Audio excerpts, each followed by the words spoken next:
Hey everybody, welcome to We've Got Ward, a Doof Media podcast series where we expertly dissect and discuss Ward, Wildbow's return to the world of parahumans.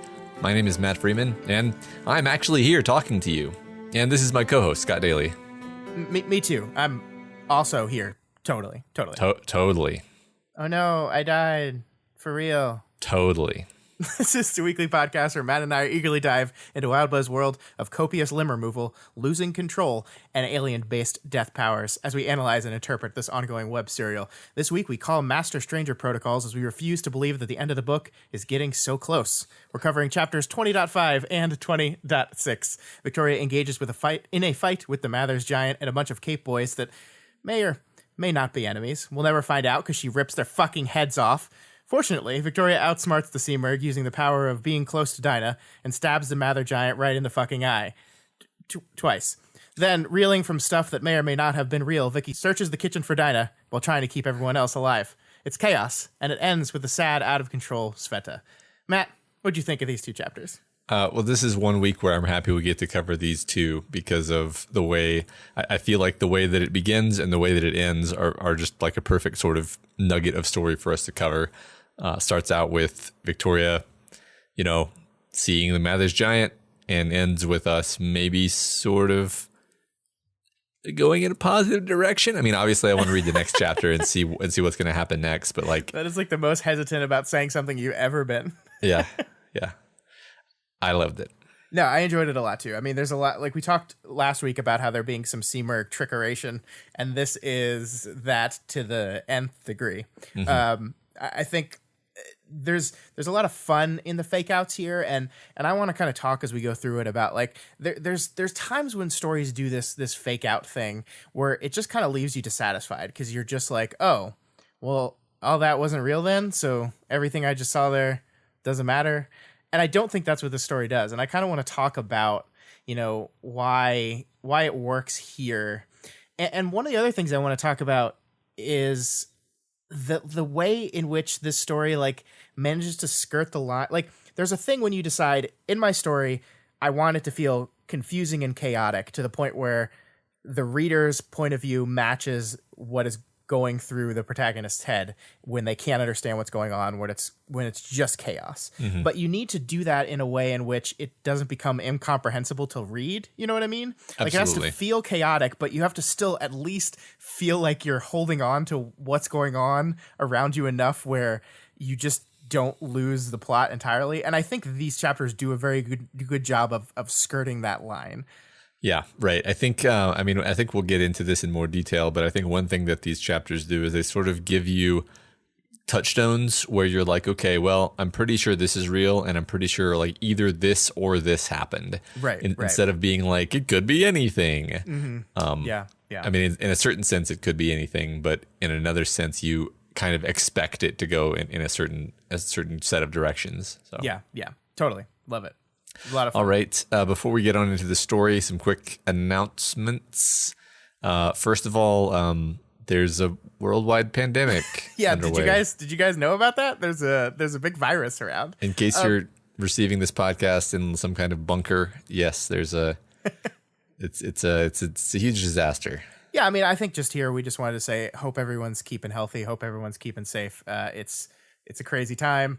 It's not going to mess with our schedule really at all, just because, hey, sitting alone in a room isn't what we do. So, yeah. So we're doing great. But we hope everyone out there is staying safe. And we're thinking about everyone. If you know someone or that has the virus, or like Matt and I are in this weird position where our parents are in the danger zone now, right? Right. And so it's a weird place to be where like I saw my parents this weekend and we were very like we didn't touch each other. Mm-hmm. We were like, we did the whole 6 feet apart, even though we saw each other. And it's just because I'm very worried about my parents. And It's weird. Yeah, well, I convinced my mom to cancel the trip that she had planned to come visit me. So Very smart. Yeah. which I felt good about since I have 3 small virus incubators who live in my house. Yes. Yes. But yeah, I mean, we basically please enjoy this 2-hour conversation about the post-apocalypse as you. Anyway, so first of all, fan art contest. Yeah. Yeah. So the winner, right? We're announcing the winner. Yeah, the winner is. Do you want me to do it or do you want to do it? I'll do the winner. You do the runner-up. How about that? That's fine. For the theme of acceptance, the winner is "I Love You Too" by Nocturne. Yeah, an amazing piece in which we see Victoria and her shard give each other a big old hug. It was very sweet. I loved it. I think I saw that when it first appeared, and I was instantly like, "Oh, that's first of all amazing," and also apparently it was created very, very quickly, which makes it even more impressive. Yeah, it's incredible. Nocturne has been like pumping out fan art the past month or so. That's just like incredible. So it was great to see that, and I think it was actually a very close vote between this and the runner-up. Right? It was very contentious.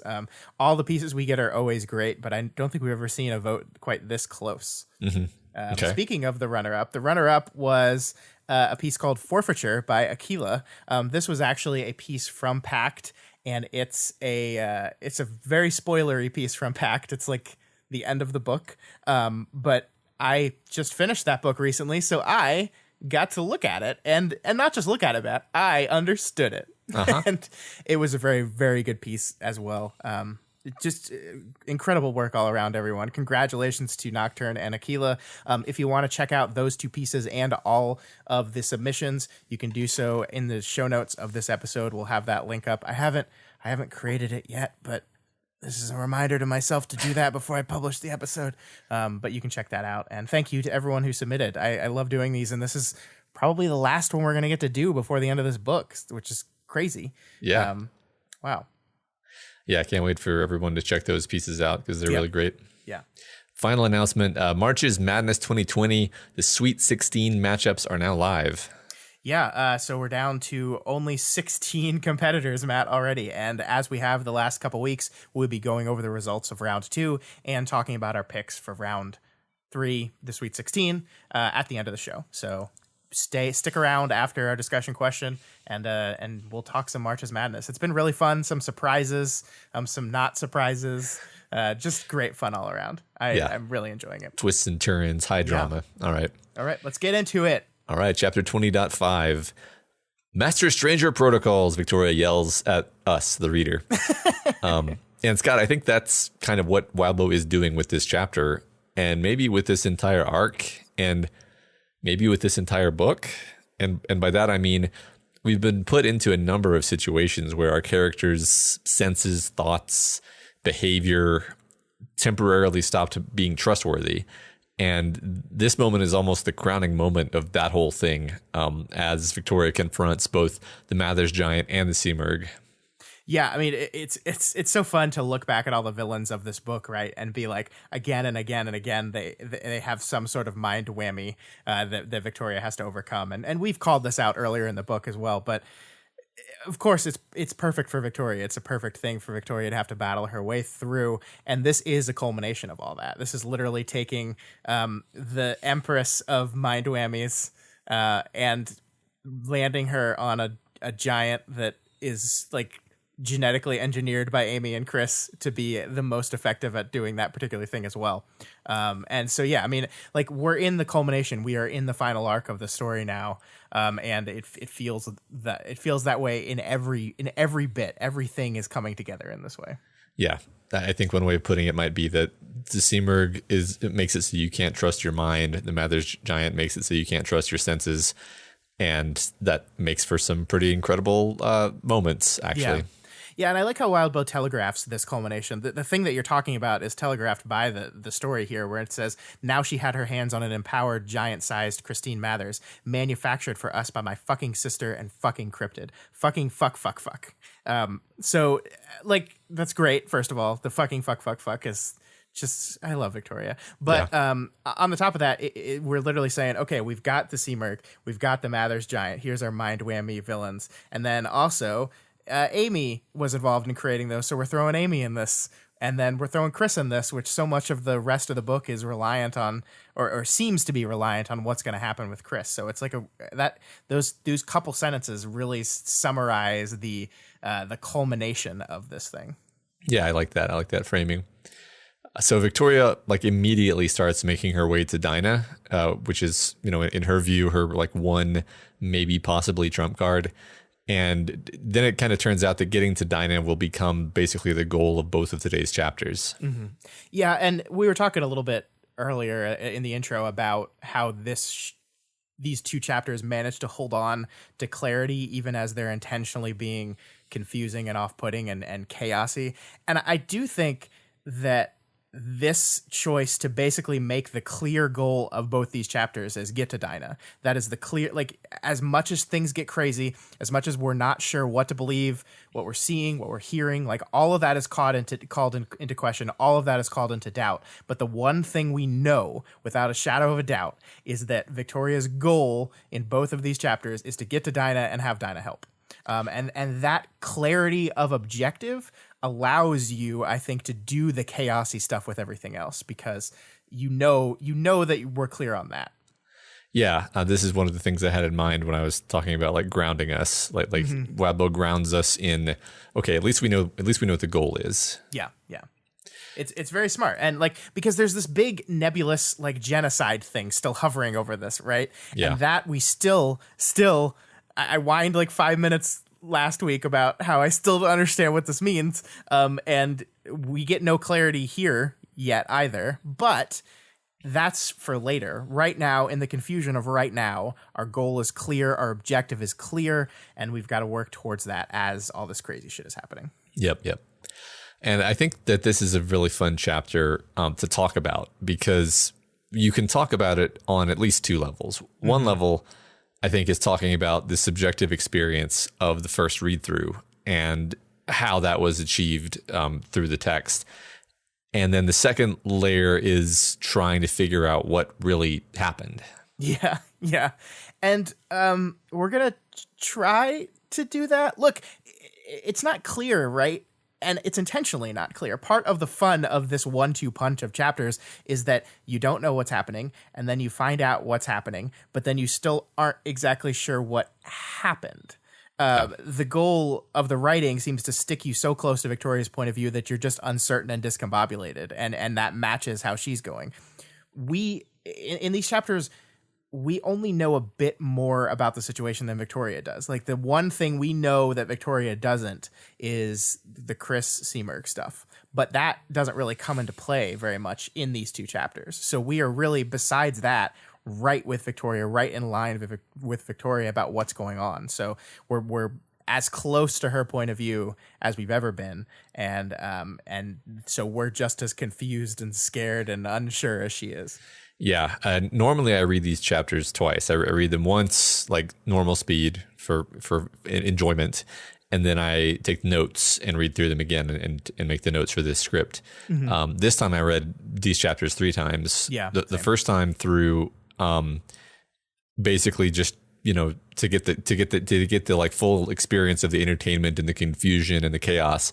And then the second time I read again almost immediately, not almost immediately, but like the next day, I think, because I was like, I want to try to figure out what happened. And like, that was entertaining for me. It's like, okay, now I know how things ended up. So I'm going to go back through and see if I can figure out which parts of it were actually real and so forth. And get some clarity there. And I wonder how many people did that just for fun, like started over and read the chapters again just to get a better sense of what happened. Because there's an element of the mystery to how these chapters were written. Yeah, definitely. And I think, like we said, we're going to try to do some of that. I think some of it, even as I did that process, there's still a lot of it that is still kind of unknown to me about the reality or the unreality of some. We get little bits and pieces and little clues about things that definitely did happen and things that definitely didn't happen, but it's intentionally like designed to bits and pieces. I think even on retrospect, even on reread, Wildbow still wants you to be a little bit confused and uncertain, because that's like even on retrospect, Victoria is still a little confused and uncertain. Yeah, that's true. Yeah. So as the battle begins, the Seamer uses her telekinesis to grab hold of the distal parts of everybody's costumes and splat them into walls and pillars and so forth. Oof. Oof. And in fact, this setting is either like in or like on top of or underneath one of Teacher's big propaganda pagodas. Yeah, yeah. But anyway, Fragile One cushions Victoria from taking too much damage. Yeah, by like reaching inside its own mouth to like cradle her head, because Yeah. that's just what we're doing now. Right. It's really brutal. This opening salvo like really sets the tone for the way the rest of this chapter is going to go. And I love like vintage Victoria here. Like the Seamerk has just picked a bunch of people up and splattered them into walls. And Victoria's first thought on this is, it was hard to shake the feeling of responsibility. Like there'd been something I could do. I felt like the driver of the car that had wrecked, and with no scream from the Seamerg and no sounds from the people around me as they were flung, there was just a series of hard, wet noises as bodies crunched into the wall, some at angles so violent that I couldn't make sense of the shape of them post-impact. I mean, that's brutal and terrible, but also like I was driving this car, and I just want to be like, no, you weren't. What are you talking about? Yeah, I love that. That's so awful, right? Like there's kind of no need to frame it that way, other than the fact that, I mean, she feels responsible for all of this for reasons that don't really make sense, but we've been following her long enough to get that, that this is what she's going to do to herself. She's going to feel guilty about everything that happens. Yeah. And like we have to like go read through this book again and catalog every time like the driving of cars is used as a metaphor for behaviors, especially surrounding Victoria and her shard, because it's a lot. It's a lot. Yeah, and we even have the car moment in the first chapter. It's very interesting. Yeah. But I mean, this does set this tone of like, I mean, Prepare Humans is pretty brutal in general. A lot of violence, a lot of gross things. Yeah. But there was something about this fight starting pretty much here, as you just hear like hard, wet noises as bodies crunched into the wall. Can't make sense of the shape post impact. Like this sets the tone for how this fight is going to go. It's just brutal and painful, and like I like winced several times, which is not really normal for me in reading. And I mean, I see this as being part of kind of the Seamerg psychological warfare. She's not just going to kill somebody; she's going to maul them in a way that's horrifying to even imagine. Yeah, and I mean, we don't even know if they're really killed or not. And like, there's this weird thing when you do these kind of fake out illusion things that like the author gets permission to be way more brutal than they normally would, because like normally a story is not just going to kill like 20 people at once, right? Like, especially if they're important characters. But when you do this kind of not cheat, but like illusion thing, you can be even more brutal than normal because it's fake. It's not real. But here, some of it is definitely fake, but not all of it. I mean, Victoria is definitely thrown here. I think even by the end of these chapters, we're not really sure how many people really died. Right.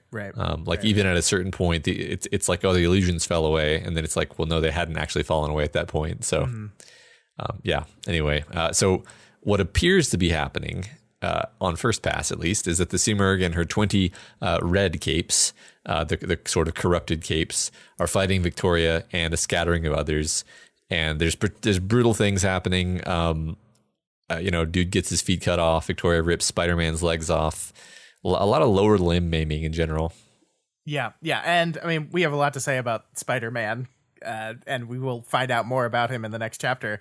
But like we've been talking about, there's all kinds of weirdness going on. And one of the things I love about this quote unquote fake out is it's not really a fake out. I mean, it is, but Wildbow's showing you his cards.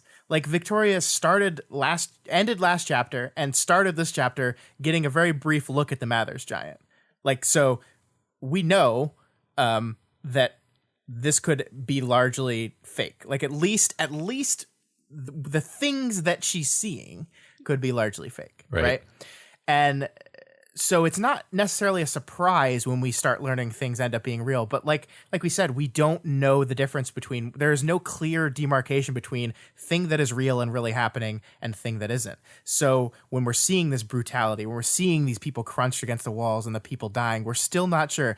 did that happen? Christ, I hope that didn't happen. Please tell me that didn't happen. And Victoria's kind of doing that same thing too, right? Like at one point her flesh starts to burn, she breaks her collarbone, her wound opens up again and is pouring blood, and she basically says, this has got to be the Mathers giant fucking with me. I'm not really this hurt. I'm not really feeling these things. This has to be the giant fucking with me. And she kind of like files it away as that and just proceeds on.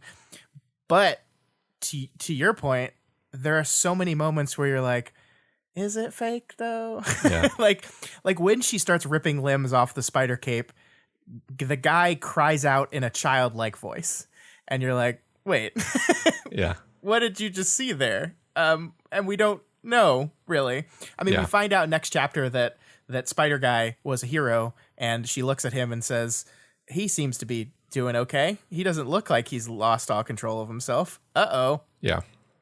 Right. I mean, just to spoil the next, the next chapter a tiny bit, like I think that there's a good chance that both that cape and Mukade both like saw Victoria as being the bad guy. Like she maybe looked super evil and aggressive, and they were just defending themselves. It could be. Yeah. Like obviously if that's true, then it's going to really fuck Victoria up when she learns that, which is exactly the kind of thing this book would do. So yeah. But I love, like, there's this almost built-in contradiction here between the fact that everything's chaotic and she's doubting everything she sees, while simultaneously, quote, being hyper aware of every last detail around me. Right? Like she doesn't know what to believe, not certain, but still hyper aware of every single detail. Yeah. And then there's this great moment where she's sending out the Fragile One to fight. The Fragile One gets knocked out, and she says, the interval before she appeared around me felt a fraction longer, but I wasn't sure I was processing that right. Is that just the Mathers giant fucking with you? I don't know. We don't know. Yeah. Yeah, that was one of those really small details that I almost slipped my mind, because I was just like, God, there's just so much shit to keep track of. Yeah. So, like I just said, speaking of Mukade, Victoria kills Mukade. Yeah. And yeah, I really think that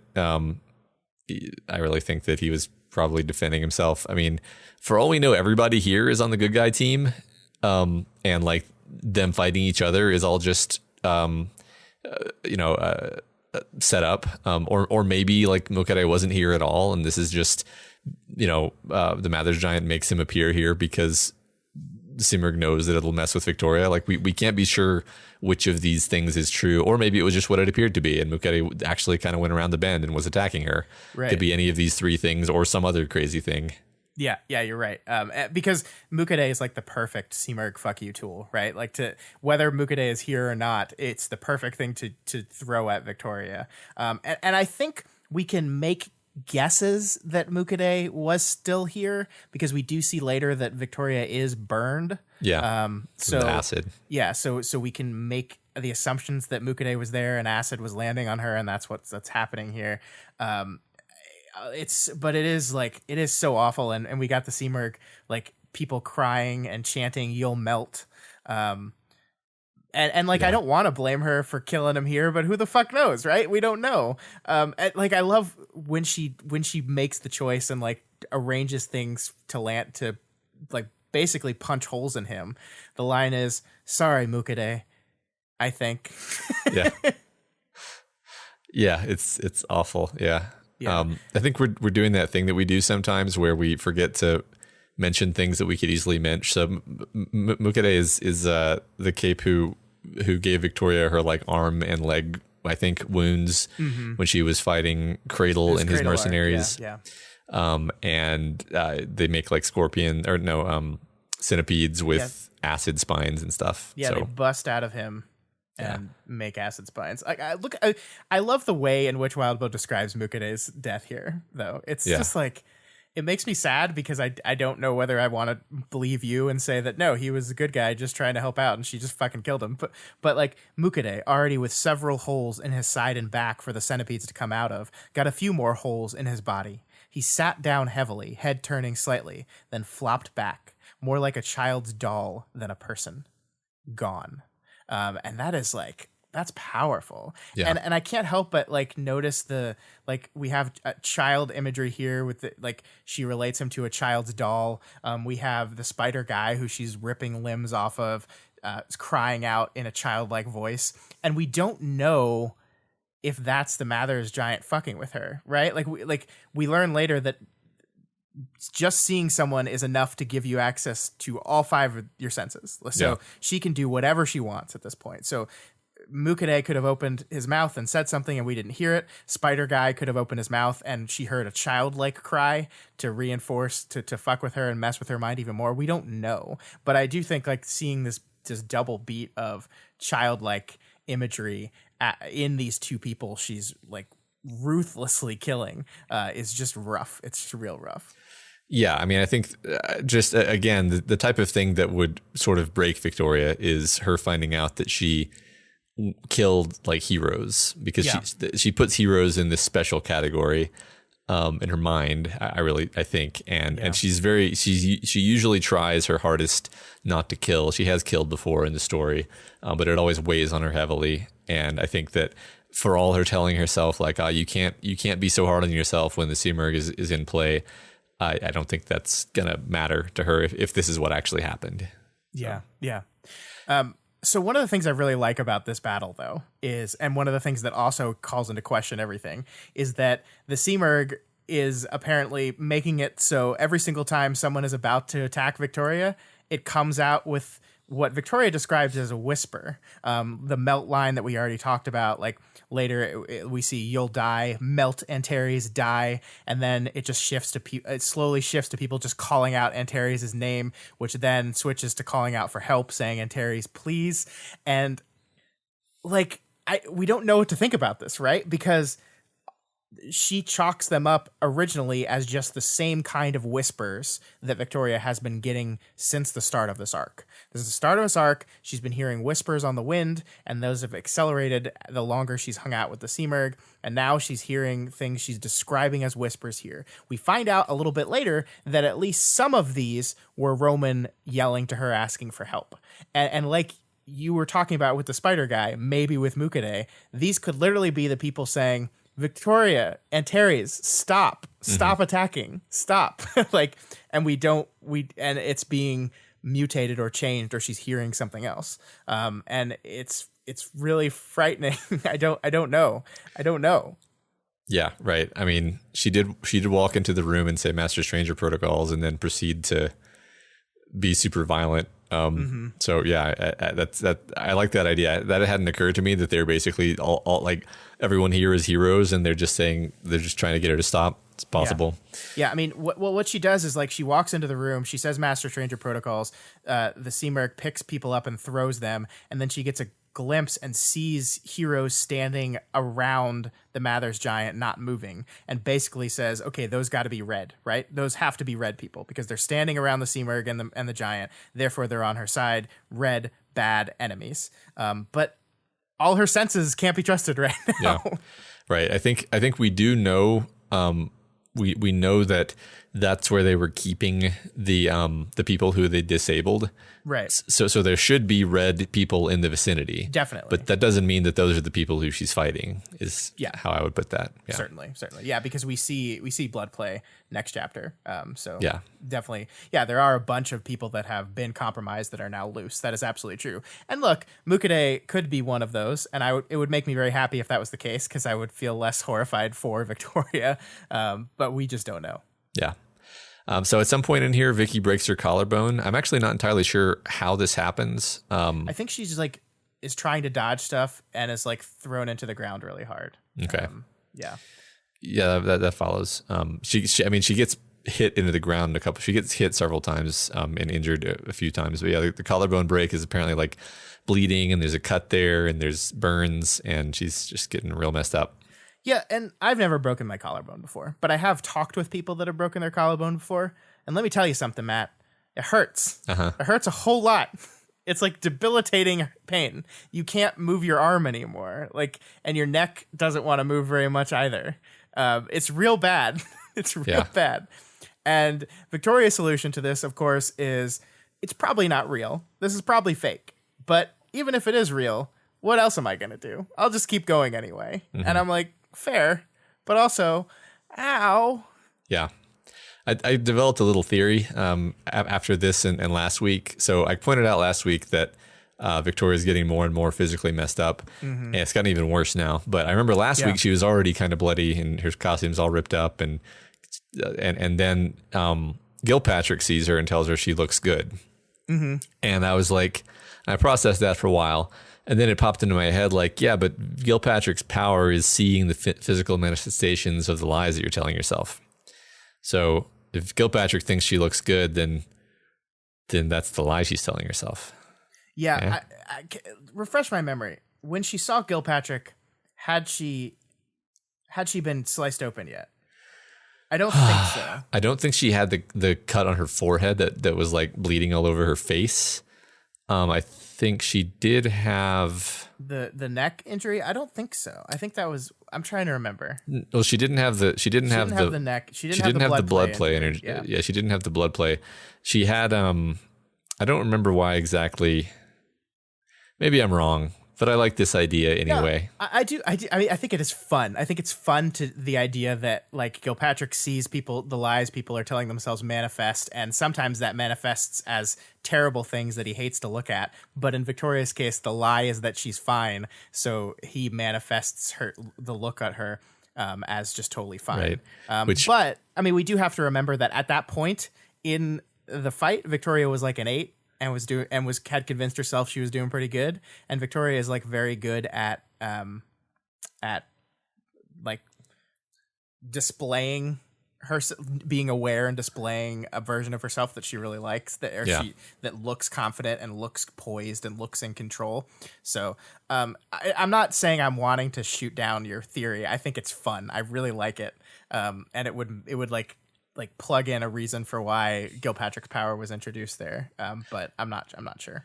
Yeah, I think one conspicuous thing about this arc so far is that you and I have like waffled between like, man, Victoria's doing really great now. This is great. And I don't know. Everybody else around her is getting freaked out by her. Like, because like we talked about this a lot last episode. Like we both desperately want to believe that she's doing all better now, and like this is her.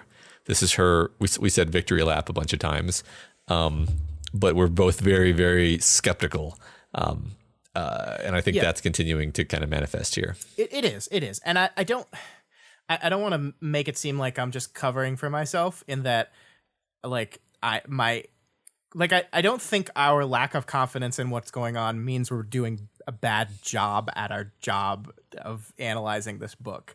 I think this is exactly what the book wants us to feel, if you get my drift. Like I don't think like there are clues in the text necessarily that make it 100% clear that Victoria is A or B, right? Yeah. I think the book is written to be intentionally nebulous in that regard.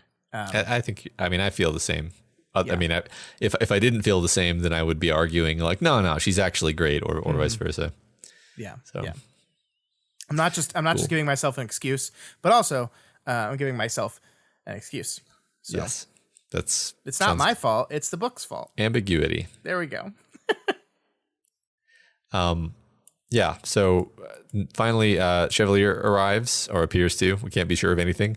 Victoria takes a break to find who was calling her name, and she finds Roman, who is apparently lying on top of a crushed and dead Aisha. They get into a emotional power contest, and here we have Roman directly making the connection between Antares' power and Heartbreakers.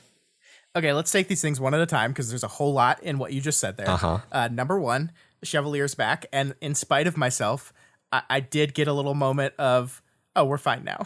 Yeah. Because, like, of course that's not true, but Chevalier is like been this, I've loved this character since we first met him, and whenever he arrives on the battle, there's to me always this sense of, whew. And even though obviously like we don't get that here, I still felt that in the moment when I first read it. Yeah.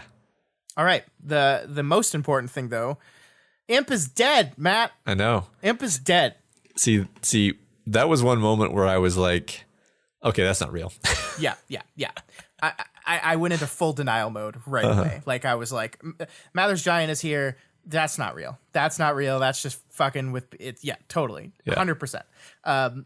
But I will say there was this little nagging thought in the back of my head that would not go away. That was like, well, her interlude was kind of about how her children were needing her less and less. And there was this great moment where she talked about how Roman would be a hero someday. And she said it with like pride, that she was proud of him getting to that place. And it sure would be poetic if she like died saving this guy she saw as being a future hero one day. One last act as their surrogate mother. And then I was like, fuck, no, don't do this, Scott. But I think like, I do not think Imp is dead here, and we find out in the next chapter. Some interpretations of those moments aside, that Imp is not dead. But I got to admit that when reading it for the first time, there is a lens in which this is a narrative culmination for Aisha that wouldn't feel like I was robbed of her story. Well, but I'll tell you why she can't be dead here, and you're not going to like the answer. Okay. It's because we've only had 2 instances in this book of her seeming to be dead and then not actually being dead. Oh, so you're saying we need a third, is what you're saying? But then the third is the subversion, so. In which she's actually dead? In which she's actually dead. Okay. Well, we got a few more chapters at least, so we'll find out. Yeah, we'll find out. Maybe this is like Wildbow's Brian moment, where instead of no, it's the same thing. Like, no, it's Brian's. That's alive. It's totally alive. And then we're gonna find out in the epilogue that no, actually, she was actually dead. She was dead the whole time. Yeah. That would suck. It would. Yeah. It would. Okay, so now let's talk about Roman a little bit here. Sure. So what happened here, at least what Victoria thinks happens here, is that at least a few of the whispers or the shouts Victoria was hearing, probably the specific ones that were like, Antares, please, was Roman calling for help. And at one point, she uses her aura and pushes out with what she describes as good old fear, and pushes it out in the direction those screams are coming from, and they stop. And then only later realizes that it was Roman that she nailed with her aura, and it's like, oops, my bad. Yeah.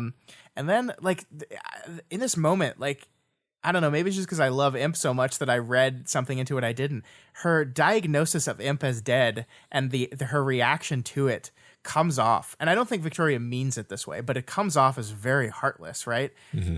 Roman's just like crying. It's like, please help her, please help her, please help her. And she just like, can't, no, you got to come with me. Got to leave her. Come on. Yeah. And just like picks him up to grab him and take him away. And he rages her. She auras him back. And that's when Roman makes the connection that you made last week, the heartbreaker connection. When he is basically like, that won't work on me. My dad did that to me all the time, you idiot. And they fight. Yeah.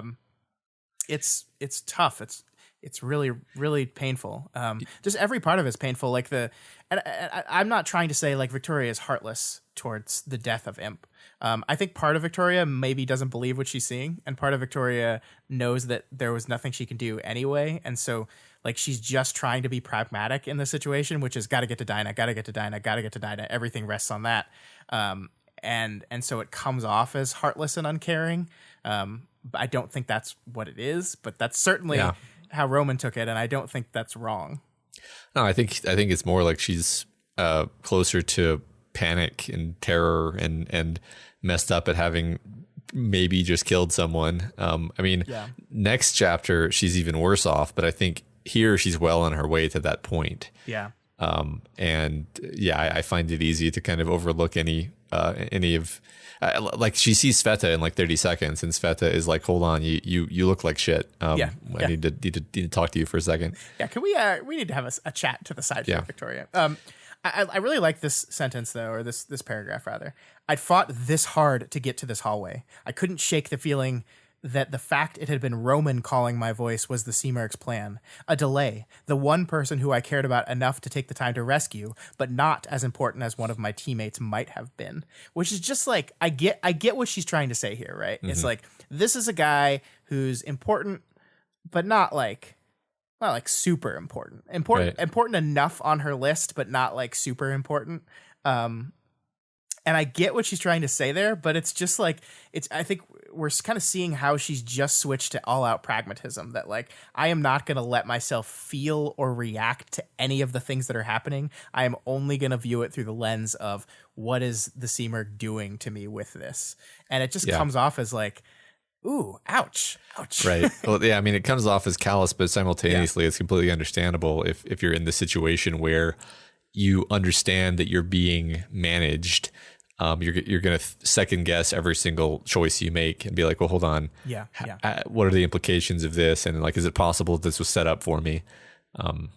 Yeah, no, I get it. And I'm not trying to call out Victoria here. That's not my intent. But it's just like, I can see why Roman in this moment is like furious at her. Yeah.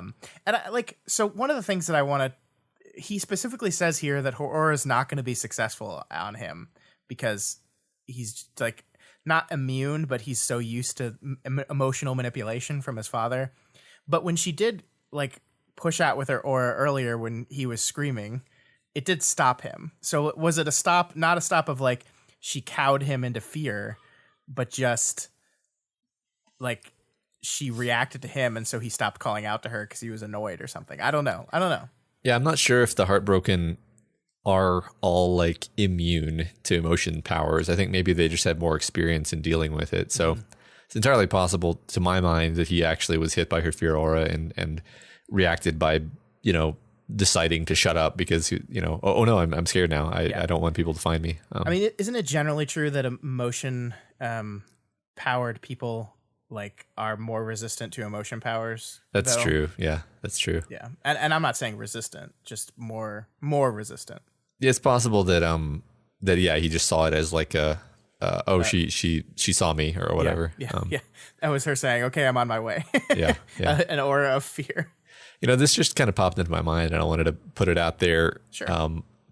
Remember when they were kind of having the interdimensional standoff and Victoria was thinking that she had this like intuition, this like sort of shard induced intuition where she was like noticing details that led her to sort of help resolve that situation in a more favorable fashion. I'm having trouble remembering all the exact details right now, but like she ultimately like her attention was drawn to a certain cape. And then she was like, hey, pay attention to what that cape is doing. And it turned out to really be helpful that she'd done that. And it was like, oh, Waste is giving her like this insight into like what the other shards are doing or something along those lines. Yeah. I feel like I just completely forgot about that and haven't been thinking about it. But now I kind of want to reprocess some of the recent events in light of this idea that like she has maybe a slight backdoor that gives her at least a bit of an intuition into what she should be doing and shouldn't be doing. Yeah. I mean, that's interesting. I like that in that it maybe makes me less worried about the choices she's making. Cause it's like, oh no, it's not that she just killed that innocent person. It's she trusted her fragile one intuition. Mm-hmm. Yeah. Well, yeah, I mean, the text hasn't explicitly reminded us of that in a while, but maybe we've been a bit delinquent and we should have been paying attention to that kind of thing. I don't know. I'll pay more attention going forward, though. Sure. Okay. So Victoria finally makes it to this hallway. She joins up with Sveta and Rain, who've located the Undersiders, and Dinah, who is being held at knife point by Zugzwang, who Victoria deals with. Yeah, I just want to point out that Matt's entire notes for this whole thing was just Victoria deals with him. She rips his fucking head off, Matt. She rips his head off. I think we need to say Zugzwang is a chess term that means basically a situation in which you force your opponent to make a move that ends up being super detrimental to them. I wonder if like ripping a dude's head off counts as that. I don't know. Yeah, I got the sense it was some kind of something where like I don't know. I didn't get the firmest sense of his power, but like he seems to duplicate himself on this, right? He seems to duplicate himself, which made me think she ripped one of the heads off and then she broke the legs of all the other ones, which is equally brutal. And then we don't really know like what ended up happening to the final Zugzwang, if or if that's how that works or whatever. I like the idea of doing it.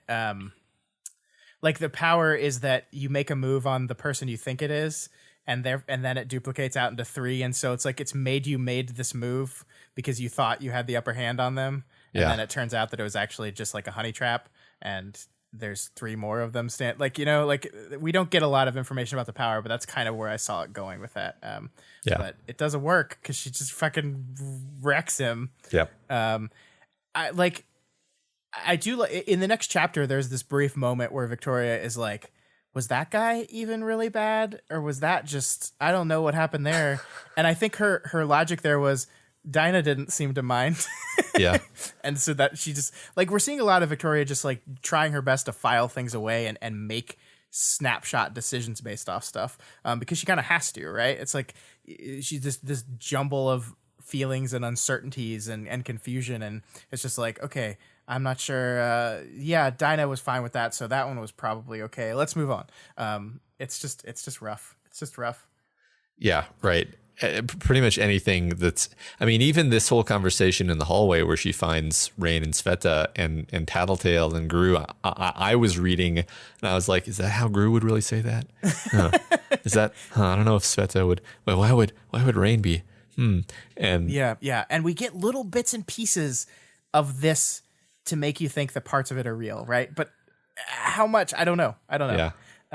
I do like to just add to the creepiness. There's like moments where Dinah is getting her throat slashed that it's not slashing, right? Yeah. Like at first, like the light shudders and she sees Dinah getting her throat slashes and almost reacts and then stops herself at the last minute. But then Dinah did actually get her throat slashed, I think. And she's only saved because Victoria rushes to her with Chris's coagulant. I think. Well, I think it's cut, but not down to the artery, so she's bleeding. But right. Like he starts, like, because they basically react at the same time, right? Like the lights turn off, they flicker, and she sees Dinah's eyes go wide, and then her force field lunges, and Zugzwayne cuts Dinah's throat at the same time.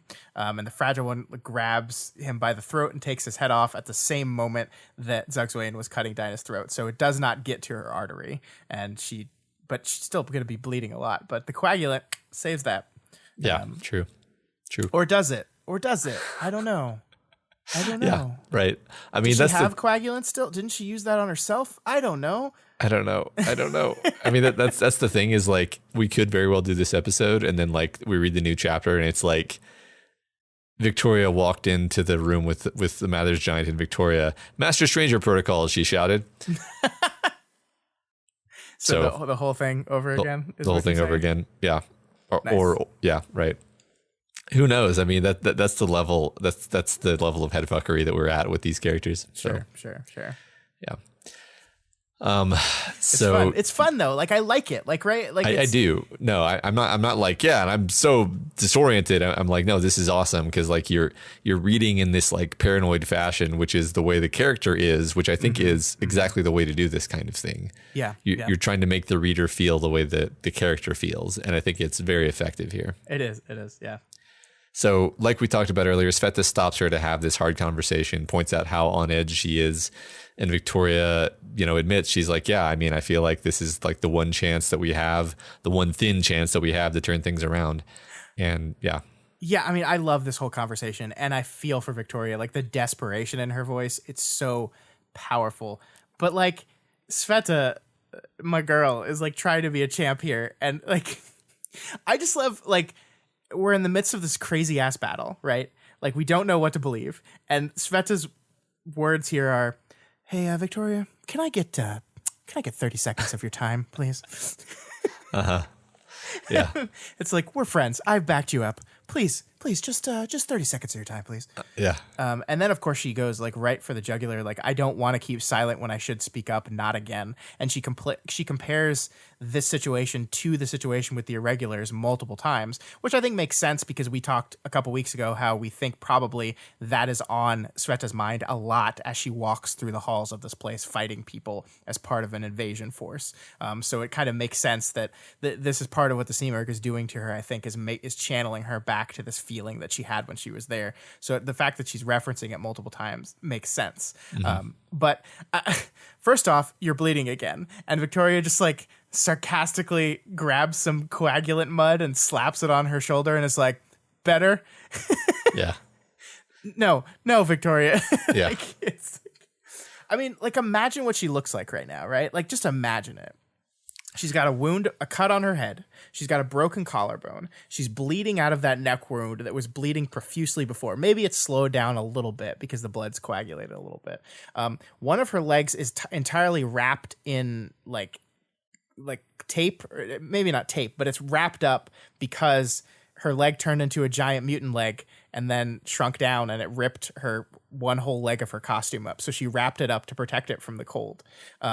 She's covered in blood. And she's got to have like the craziest fucking look in her eye. Like, yeah. I can't imagine what it looks like to look at Victoria right now. Yeah, I don't have much to add to that. I would be at least as poorly off as she if I were in the situation. Like just mentally, just like imagine what it would be like to be in the situation. It's God, yeah, it just drives you crazy. It's so good. Yeah. Yeah. We do learn in this moment, this is when Sveta tells her, and again, this could be part of the illusion, Matt. We have to preface everything we say with that. But Sveta says, I think the Mather's Giant is making me think my collarbone is broken and I'm burned. And Sveta's like, no, those are real. Yeah. Yeah. To which we have to respond, maybe you're hallucinating Sveta entirely, but yeah. Who knows? I mean, we do learn here in this very scene that Mather's Giant only has to get line of sight with you, you only have to look at her rather to get full five senses control. Which, I mean, that's what I was assuming actually, because of some of the things that have happened, especially with like hearing people yelling. Yeah.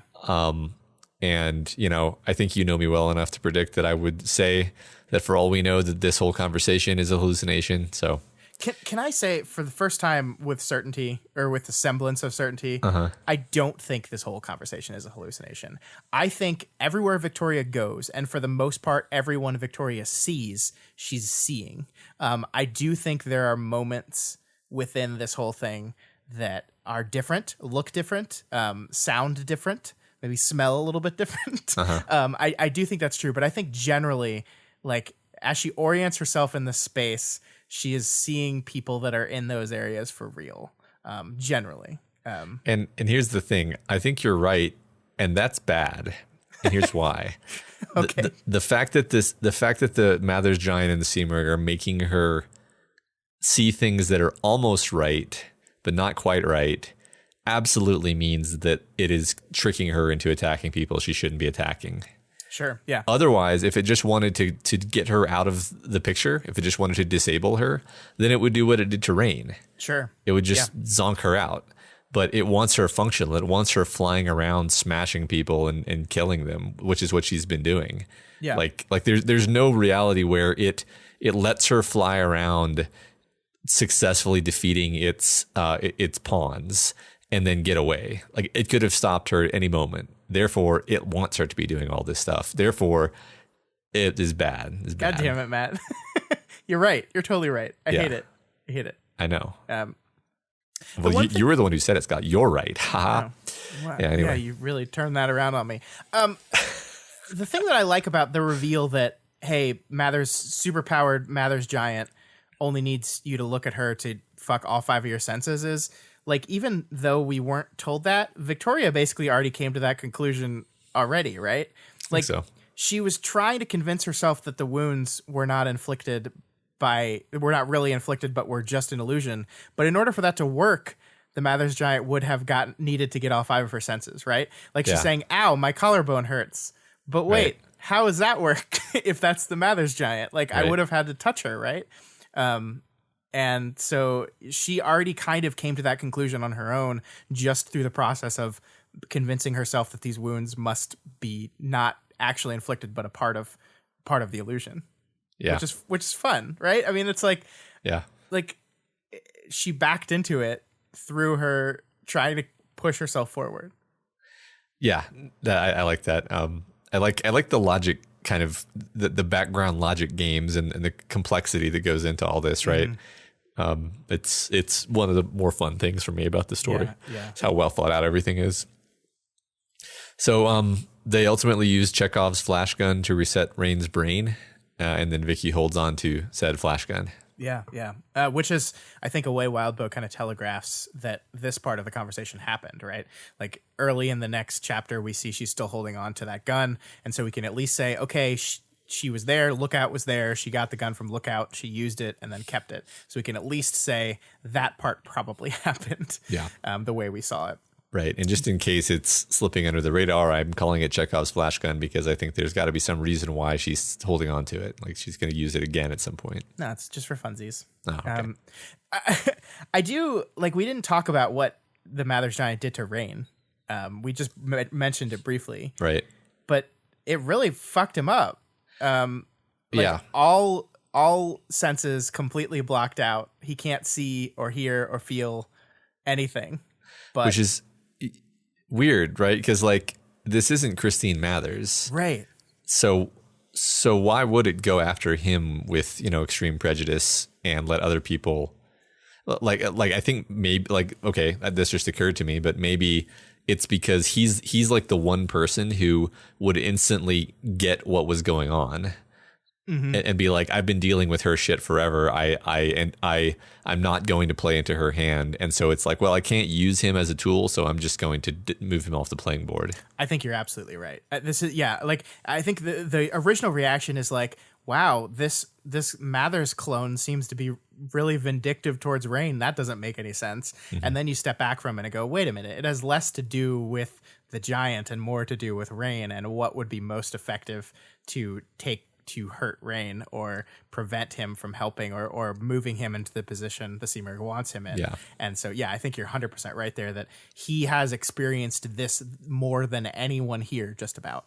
And so we can't toy with him as much. Yeah. And if he was here just to be like, watch out, everyone, she's going to try this kind of thing on you. Right, like right. that would impede her plan. So yeah.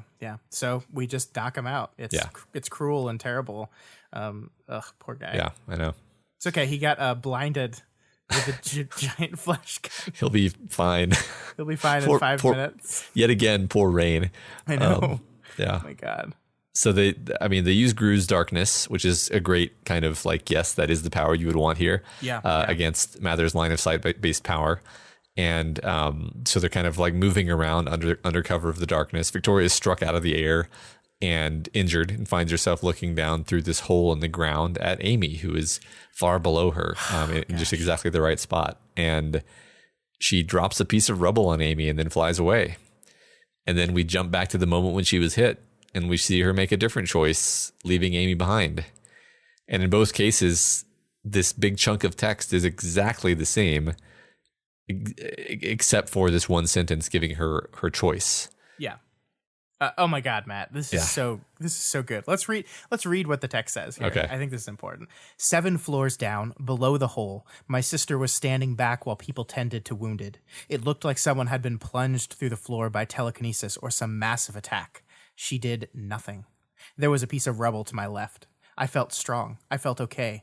I have control. Only one thing holds me back, poisons me. If she joined, we might have been able to win this. I leaned on the rubble to get a standing position, knowing what I was doing. The rubble fell. And that's the one where she kills her. And then the other is just, I left her behind. And I think this is like wonderful. And it like, the thing that I love about it is just the order it happens in, right? Like choosing to make the one where she kills Amy, the first one was great because part of you is like, no. And part of you is like, yeah, I believe that Victoria, this discombobulated, might make that choice. Like, I love that she doesn't pick up the rubble. She doesn't place it. She doesn't drop it. I leaned on the rubble to get a standing position, knowing what I was doing. I leaned on it to push it a little bit in the hole, knowing where it would fall. Yeah. Oh my God, it's so good. And then we go through the whole thing again, and then there's the realization of, oh my God, that first one must have been an illusion, right? That's what you want to be, because you end on the one where Amy doesn't die. You're in the back of your head, you're like, well, then the first one must have been fake. If there's 2 and we end on this one, then this must have been the real one. But was it? Yeah, right. We can't be sure. It's really interesting because this is not like a classic Mama Mathers type thing, because it's like this is clearly something deeper. Yeah, because this has the Seamer written all over it. Yeah. Exactly, because the text repeats that entire thing you just read repeats up until the point of I leaned on the rubble knowing what I was doing, I think, right? Yeah. And except in the other case, it just says something like, I turned and flew away into the darkness, leaving her behind. And what's interesting is that like sentences like the part where it says, I feel strong, I feel okay, I have control, only one thing holds me back, poisons me. If she joined, we might have been able to win this. That reads as it could be the prelude for either action, right? It could be the prelude for like, she is the one thing that holds me back and poisons me. Yeah. Or it could be saying this sort of like rat's nest of emotion I have regarding her holds me back and poisons me, and her choice to fly away and leave it behind is the redemptive choice. And it's like the two sides of the coin, and we don't know which one actually happened, and neither does she, because in a certain sense she made both choices. She did. She doesn't know which is real. Yeah, and the interesting thing about it is like from an in-world perspective, like Victoria just replayed the same scene 2 times. Like from a metatextual perspective, like seeing a scene multiple times is like something that like we can deal with because we know we're reading a book. Yeah. But like she flew into the darkness, got hit by something, landed by the hole, saw this thing and made the choice, then flew away, and then into the darkness again, and then got hit and landed by the hole. And the scene repeats entirely over again. But there's no break of consciousness for Victoria, right? Yeah. Like she's still like it's not like it was a time jump and she forgot the first one or anything. Like she does both of them at the same. She does both of them. Yeah. And thinks the same thing both times. Yeah. Or she perceives doing both of them, or something. Right. Yeah, exactly. And it's fascinating. It is fascinating because I don't know.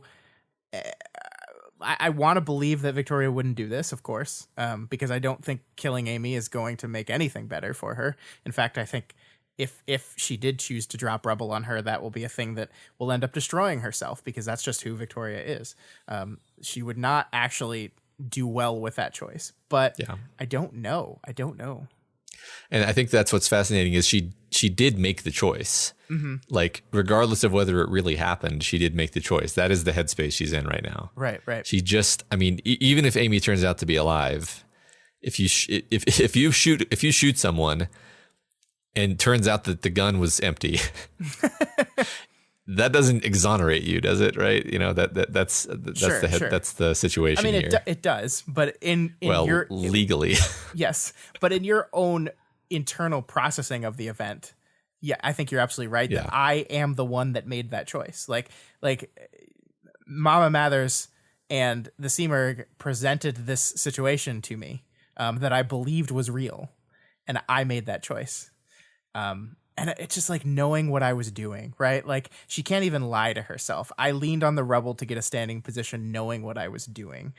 It's just, it breaks my heart. And I don't even know if it happened, but you're right. That is the cool thing about this whole trickery. That is the cool thing about what Wildbow does here. There's moments in literature and in television and in movies that do this fake out stuff.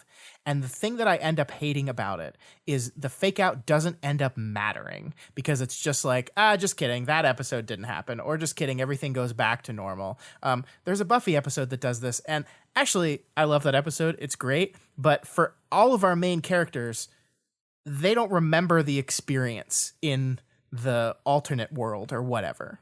So it doesn't change them fundamentally, because they don't, it's nothing. There's an episode of Umbrella Academy that does this as well that I did not like it there.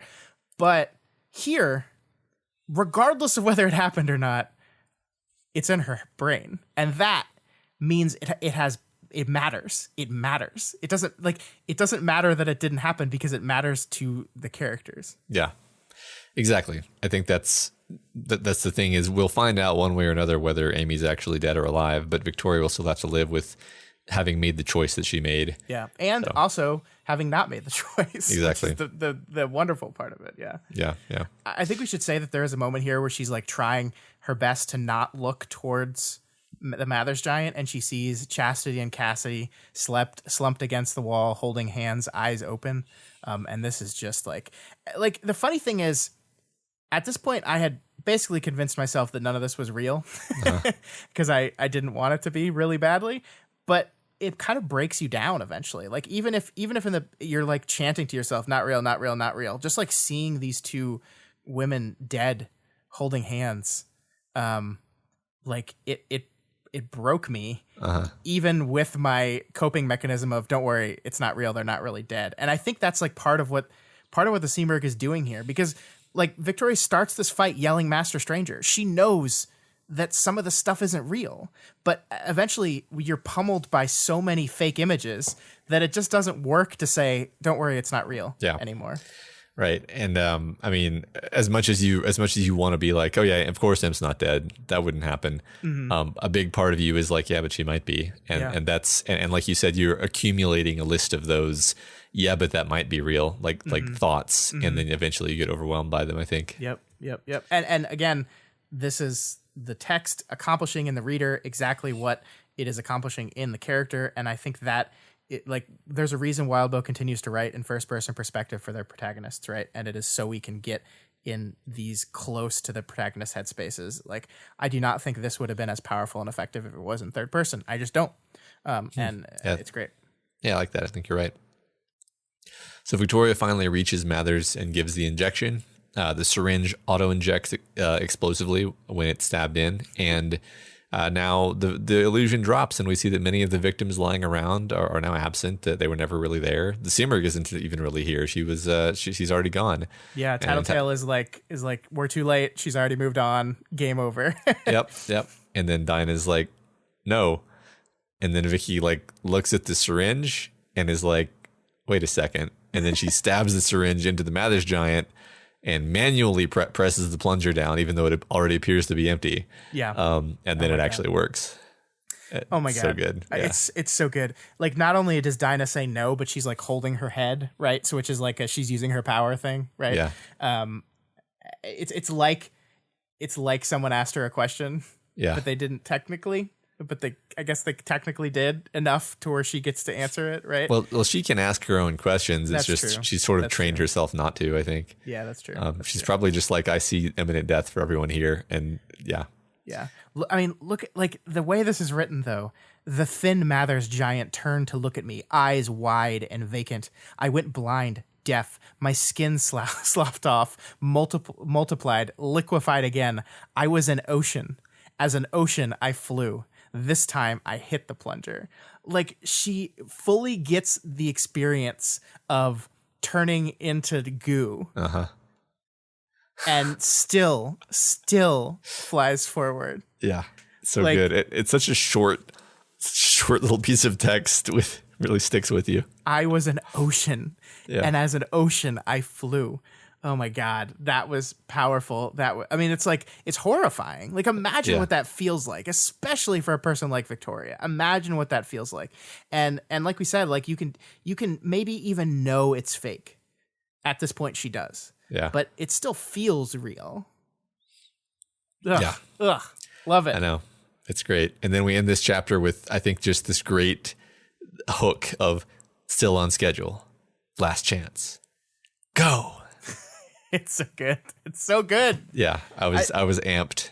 I was too. Like, it is this very, like, it's not a cliffhanger per se, but it is like it just drives up excitement for the next chapter. It's a fuck yeah moment. Yeah. All right, and then 20.6, we move on into it. And Victoria is opening up with, I had no idea what was real anymore. I couldn't trust anything. Yeah, same, Vicky. Same. Yeah. I think generally, though, well, it's confusing, right? Because the Mathers giant is gone. So she is not being tricked via her senses anymore. But there's still Seamerg fuckiness going on. And so there still has to be some level of doubt about how things are happening. Yeah. I think, yeah, I mean, on top of that, I think she has I don't want to say she's lost her mind because that's a bit overstating it, but she's losing her mind. She's losing her mind. Her conception of reality and consequence has broken down. I don't remember the exact text, but she says something at some point in here about like, I had lost the sense that this was a place where like A leads to B leads to C. Yeah. And just like causality itself is breaking down for her. That's how bad she is. Yeah, it's bad. It's real bad. Yeah. So I like this bit toward the beginning where she gives this fairly convincing little explanation that like if Inbringers didn't actually need to recover from damage, then they wouldn't have bothered staggering their attacks while fighting Scion, because that was kind of an all or nothing situation. That's fair, I guess. That's a convincing really clarification on Inbringers. I mean, and it's like the linchpin that she's holding on to here, right? Like at first it was, well, we'll chase her away. We'll beat her enough to chase her away. And I think you and I were like, well, that's not how Inbringers work, right? Like, I think you specifically said that, no, they stay till they accomplish their objective. It's just their objective is normally just fuck with people for a while. Yeah. But here right. She has an objective. They've never fought seriously except against Scion, I suppose. Yeah. And I mean, if I wanted to counter argue, which I don't particularly, but if I wanted to, like I would say that I would think that Scion's attacks were like qualitatively different from anything that normal people can do, because he has this like golden light power, which is fair, which is bullshit. It's a bullshit power, and it's like within the story, it's like, yeah, well, he kept this power for himself because it's a whatever power. It can dissolve anything, but. I don't know. We can just take it at face value for now until we see otherwise, I guess. I mean, like we've said many times throughout this book, when it comes to Cape nerdy shit, I just believe Victoria. Just also, believe her. She has her intuition, right? Yeah, so, there you go. There you go. Once again, which is sort of the metatextual manifestation of her nerdiness. Mm-hmm. Perfect. So as Victoria continues to fight, we see how this fight has just worn her down. Mm-hmm. Like even in the last chapter and a half, I guess, it seems like she's just reaching a lot of points of like new lows in terms of her level of fear.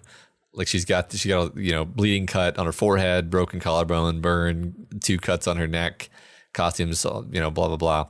And then internally though, blah, blah, blah. she's thinking like panicked thoughts. Mm-hmm. Of a kind that we haven't really seen from her. I mean, she's had her low moments in battles before. She's certainly anything that reminds her of her, of her being melted by Crawler causes some bad thoughts in her. But like the level of like darkness and hopelessness is really sort of unprecedented, especially relative to how little sort of internal pep talk she's able to give herself. And obviously the Seamerg is playing into this, creating situations where, she's hurt, Victoria's hurting people while trying to help them and getting this deluge of guilt and uncertainty. And she describes the whole thing as chaos and madness. Yeah. And it's really painful. Yeah. It's hard to believe that just a few chapters ago, she listed herself as an 8. An 8. Yeah. Think of back in the glory days of still being an 8. Yeah. I do think this is the brilliance of what the Seamerg and thus what Wildbow is doing here. Right? Like we talked about how this sense of confidence was maybe a ploy to make her behave in certain ways, to make her use her aura more readily, and then maybe push Chris towards something. And it could still maybe be that, maybe not. But I think what it undoubtedly did was raise Victoria up a little higher and then cancel her flying power so that her fall hurts that much more. Like she gets this sense of confidence that she's got it. Like she's beating the Seamerg at her own game. She's got this acceptance and this love that is providing her with the power to not fall for the old tricks. And she's just been worn down. This is just wearing her down, and it's such a even more painful fall as she's descending into this chaos and madness. And like, look, these last few weeks I've talked about the concept of being tested. And again, I think that is precisely what's happening here. This is a book that largely deals with the concept of recovery, and now specifically more like acceptance. Rain, Tristan, Byron, Ashley, Kenzie, Sveta, Victoria, all these characters have been struggling with these ideas throughout the book. All of them have made progress. All of them have taken strides. I think none so acutely as Victoria's wonderful moment of love and acceptance back a few chapters ago. But the Seamerg here, you could call her the Empress of backsliding, because she has the ability to push the buttons and poke the holes of every single one of our characters. We've seen it with Byron, with Rain, with Victoria, of course. This chapter really focuses on Sveta, and Sveta, I think we see her kind of collapse in a way that seems Simurgh designed a little bit. And then, of course, we've got Chris, who is gonna have to wait another week, Matt, to find out what's going on with Chris. But I guess what I mean here is this is just how the Simurgh operates, and the fact that Victoria was so successful at the beginning just makes this hurt all the more, I think. Mm-hmm. And she's just the perfect final villain here. Yeah. Right. Like thematically. Yeah. She is absolutely. Yeah. I like all that. Yeah. I like the idea of Empress of Backsliding. Like that's her, thematic purpose, if you will. Mm-hmm. It's like she's, I'm trying to make some sort of connection to like, she doesn't let you let go of your past, basically. Yeah. Yeah. It's kind of her whole shtick. I mean, we saw that in detail with the Travelers for sure, where, took all of their issues, all of their sort of latent issues that probably would have been fine if they had just like gone on with their lives and separated and grown up and become different people. But she just was like, nope, I'm going to drag you down into this muck. That's her whole MO.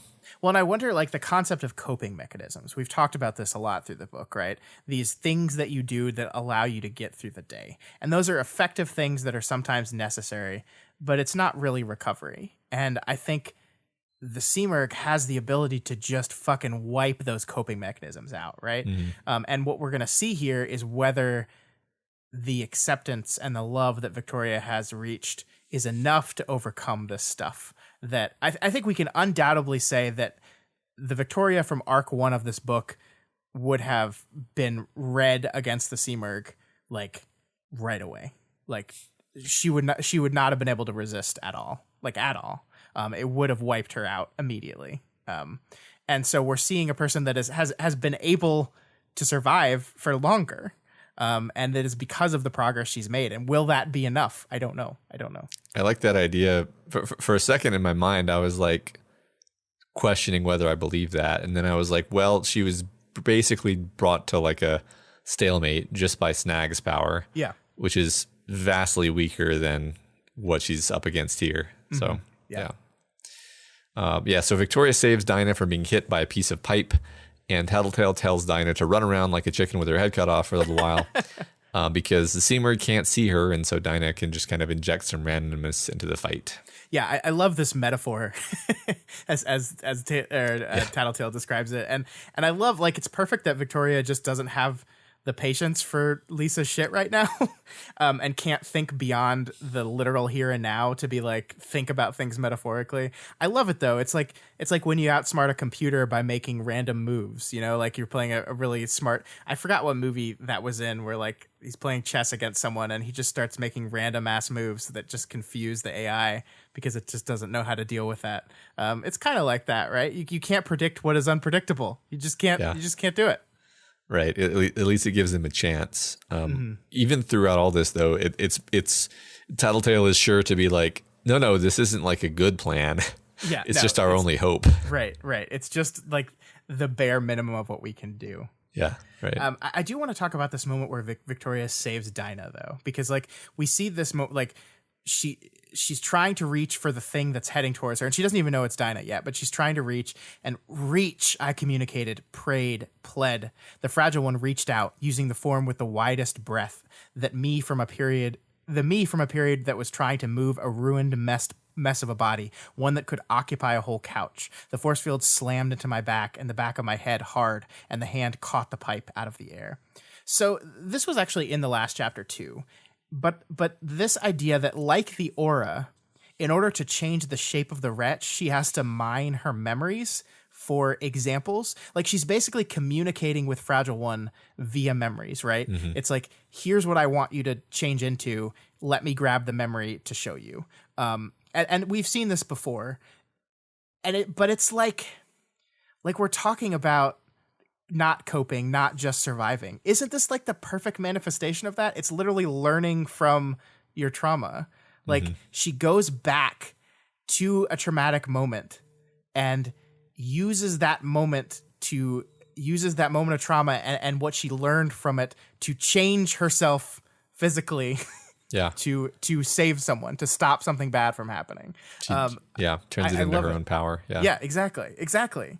I love that so much. And we also, like, just as a kind of aside, I love, this is like the second time Wildbow has used the fragile one reach out, which, I mean, we've talked so much about the concept of reaching out and how that is a very loaded phrase when it comes to Victoria, going back to her old mantra of reaching out being the last thing you could do. And I don't know, like, I don't even know if it's intentional here. It's just very much like just summoning that imagery for me of this is a thing that was so important to Victoria, the concept of reaching out, and now she's literally doing it here to save the day. Yeah, it's absolutely beautiful. I hadn't really put together this idea that the way she's using her newfound powers is by sort of like how we know that the shards almost think in terms of these memories. Yeah. And so she's leveraging that. She's like showing it like this, and it obliges her. I almost wonder if that's like not the sort of trick, the sort of this one weird trick to get more leverage out of your power is to like give it memories indicating this is the exact thing that I want from you right now.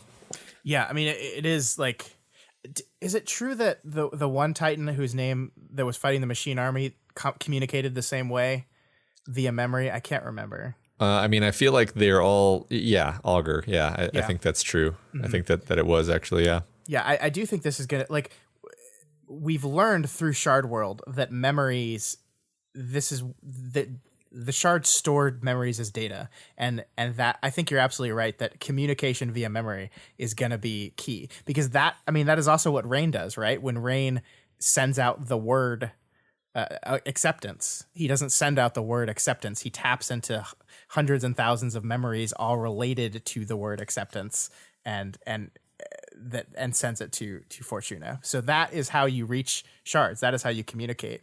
And that is what she's doing when she's having it modify her aura. That is what she's doing when she's having it modify the wretch. That is what she's doing. And I think you're right. I think that is going to be key to things, because that's the reveal of the book is kind of, that's the way to communicate. Mm-hmm. Yeah, I think so. So important, because Imp is still interjecting things at this point, which I just naively assumed meant that she isn't actually dead. But then people on Discord were like, no, this could be a hallucination. Actually, no, see, the only way this could be a hallucination is if like everything else is a hallucination, because that would imply that they didn't actually get the Mather's Giant yet. So yeah, I mean, I think that the reasoning behind it was that like Imp says things and people don't respond to her. Mm-hmm. And my response to that is like, what else is new? Right. Yeah. that's what Imp quips, and everyone ignores her. That's just like what happens. I mean, to me, like, as much as I love a good chocolate theory, like, love them, I'm not sure what at this point, like, Imp secretly being dead and this just being a Seamerg fuckery, like, what would the point of that be? Like, yeah, I think, like, looking at this dualistically, I think this is just the book saying, don't worry, guys, Imp is not dead. Right. I really don't think the Seamerg would be like, you know what this scene needs is a little comic relief. Right. So, because it doesn't seem to be doing anything functionally. So I really, I just think this is just some lines thrown in to establish that yes, Imp is still here. Yes, Imp is alive. Yes, Imp dying was an illusion. In my opinion, yeah. Cool. So that makes you wonder what, like, the whole Roman situation. So Roman is like saying, please help her. She needs help. And Victoria goes over there, feels her. She's cold. She's not breathing, like, tries to remove her mask, and like a piece of her skull comes off with it or something, just fucking awful. So what part of that was the illusion? Was the whole Roman situation the illusion, or was just the, no, she's still alive part? Like, I don't know. I think she was, so my thought was she was actually with Roman and then got tossed away and used her power, or maybe her power turned on because it's on by default. And then the Seamerg decided to make it seem like she was still there and dead. Mm-hmm. That was my assumption. Yeah, I think that makes sense. Yeah. Okay. So it kind of seems like Groot doesn't have his second trigger powers here. Yeah. And honestly, I wondered about this during his interlude, and I didn't have enough to grab onto to bring it up. But we see him use his power a lot in his interlude, but we never see him borrow powers in his interlude. Like specifically, there's that whole moment where he wants Darlene to stay connected to Kenzie, so like he's not alone. And I was like, well, couldn't you just have borrowed that power and stayed and connected yourself to Kenzie to be able to read her a little bit? Like, you know what I mean? So like I thought there were moments in his interlude where like borrowing someone else's powers in the group would have been beneficial towards him, and we didn't see him do it. So I was always like, that's kind of interesting. But we see here, it's he doesn't have those powers. Yeah, he doesn't even think of it as an option. So yeah, right. It's complicated. Needed to try something to try and shake the memories those new powers were attached to. Didn't work. What do you think? I mean, that's an interesting wrinkle, right? Yeah. Well, I mean, I took it fairly literally that either he and or Valkyrie were like, we need to get rid of this trauma that's making you miserable and tactically less effective. Let's see if we get rid of the second trigger powers, maybe we'll get rid of the second trigger trauma. And he says, that didn't work. And I'm sort of thinking like, well, yeah, I didn't think it would, because it's not just the powers, it's part of his psyche at this point. Yeah. I was thinking didn't work in a different context, but reading it the way you just said it, yeah, I get that. So getting rid of the powers was an attempt to get rid of the memories, but that part didn't work. Yeah. I get it now. Yeah. Okay, yeah. cool. No, I think that's right. Yeah. That makes a lot of sense. So Chevalier and Narwhal finally seem to start doing some real damage against Simurgh.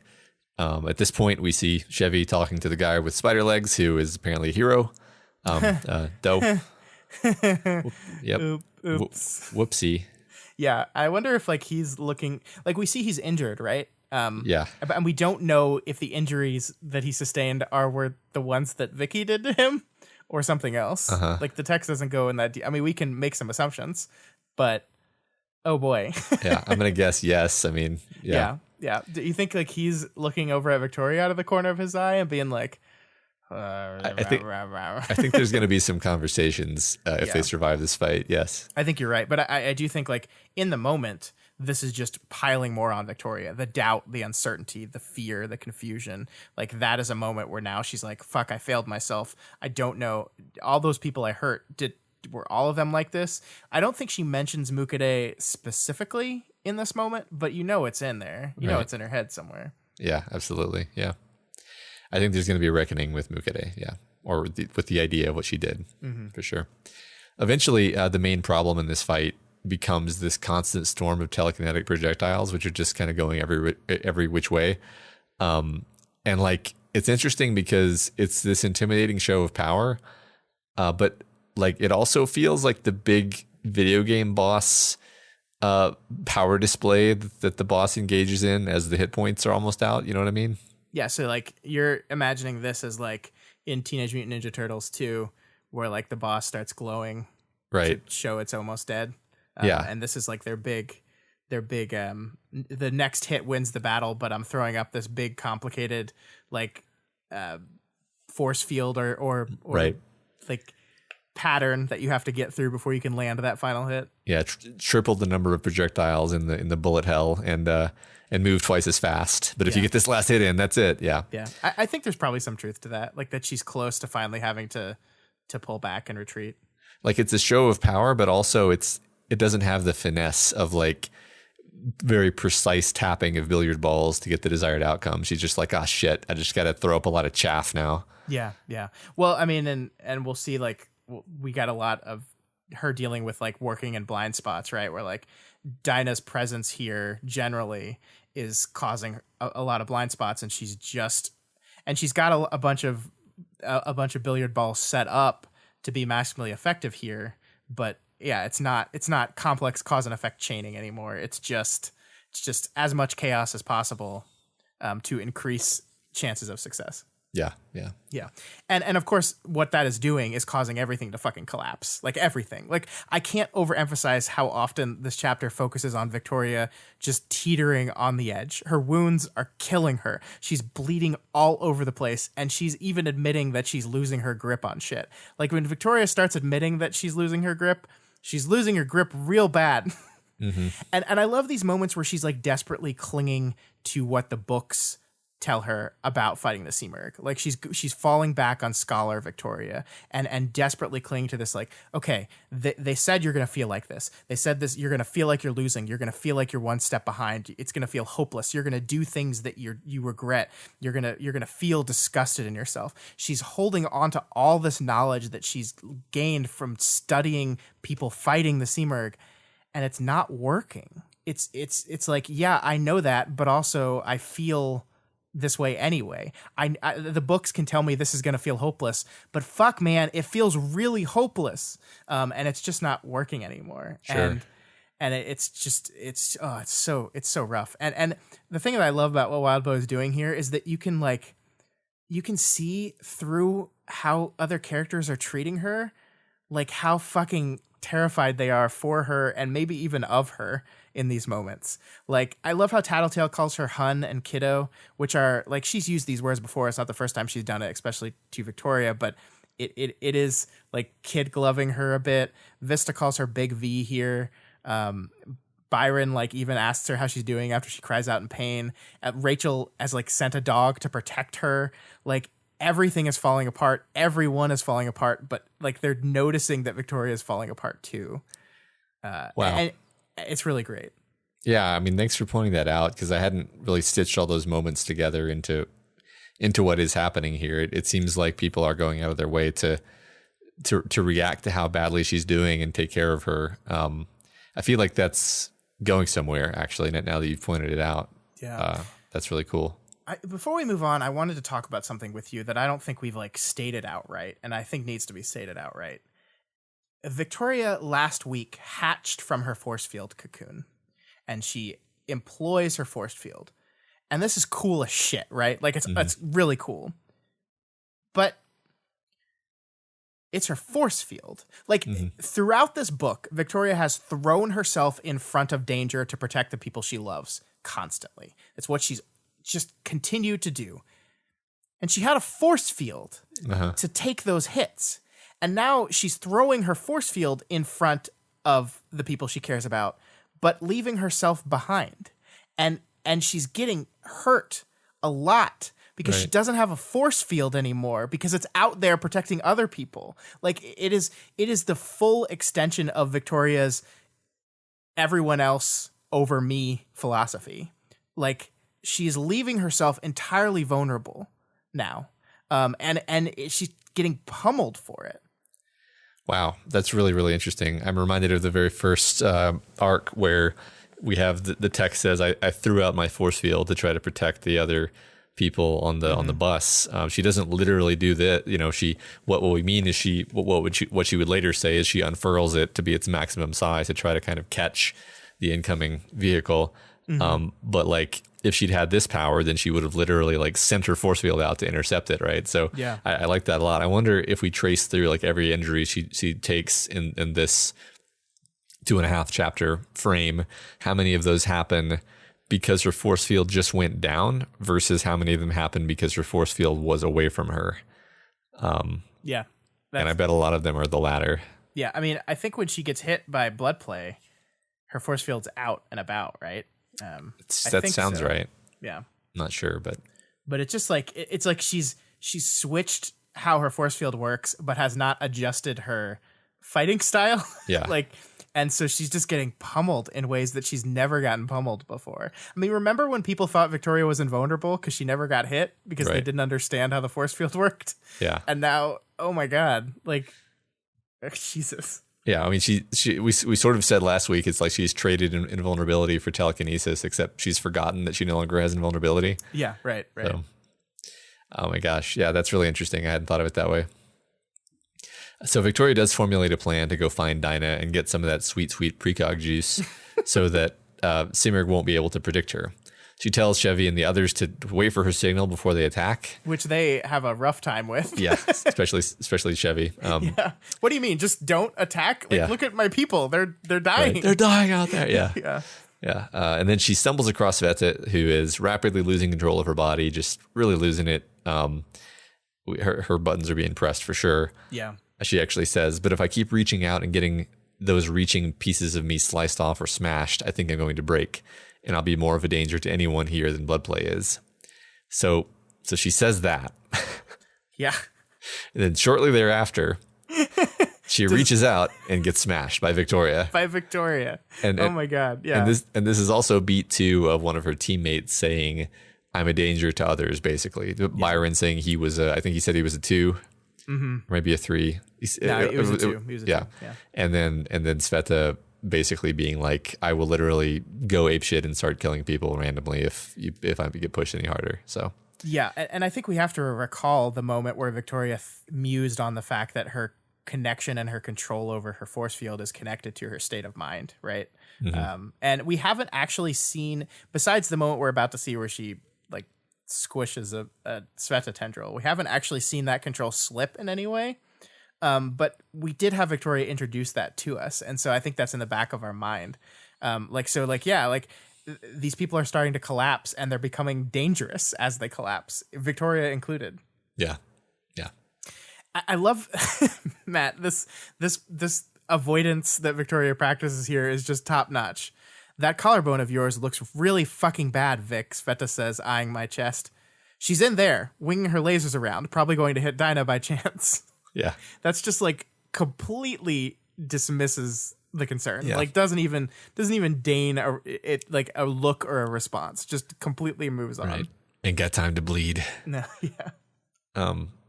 I mean, it's sort of badass and you love her for it, but also you're like, Jesus, this is so par for the course, isn't it? Sure. Yeah. Here we go. I like she just kind of tosses this in here. She's thinking about like the implications of hurting people, and she thinks, which was insane when put together with the fact that I was planning on executing a massive number of people, many of them faces I knew. Many more were people who wouldn't accept it without complaint. Okay. So the context of this is she's honestly giving herself an assessment and being like, I am bad. I can barely fight right now. I'm not good. And this isn't even my last fight because I'm about to kill a bunch of people, and some of those people probably are going to not want me to do that and are going to try to fight me. Well, am I going to be even in tip-top shape to fight those people? And Matt. Yeah. I mean, this is like beat 7 of genocide where you're just like, what? It's so interesting how it's worded in a way where I'm like, okay, Wildbow is intentionally sustaining this kind of ambiguity to it, because you can read this as like she's talking about capes, or she's talking about Case-53s, or she's talking about like, I don't know, people who are clones, or she's talking about humans, or fucking Nilbog creations for all I know.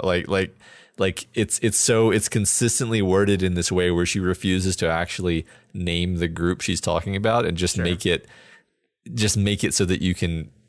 Yeah, I know.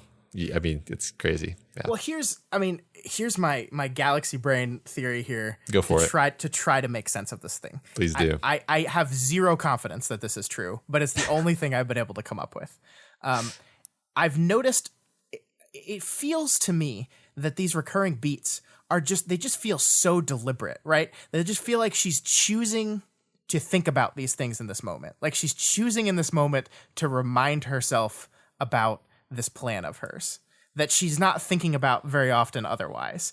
And so my brain has taken this and gone, okay, what could this be? What could this be? Because I refuse to accept that Victoria's legitimate plan is just going to be, I'm going to kill all these fools. I'm just going to kill them all, and that's going to be the solution to my problem. And hey, here we get, okay, not everyone's cool with it, but all these people I know seem to be pretty cool with it if they're aware of it.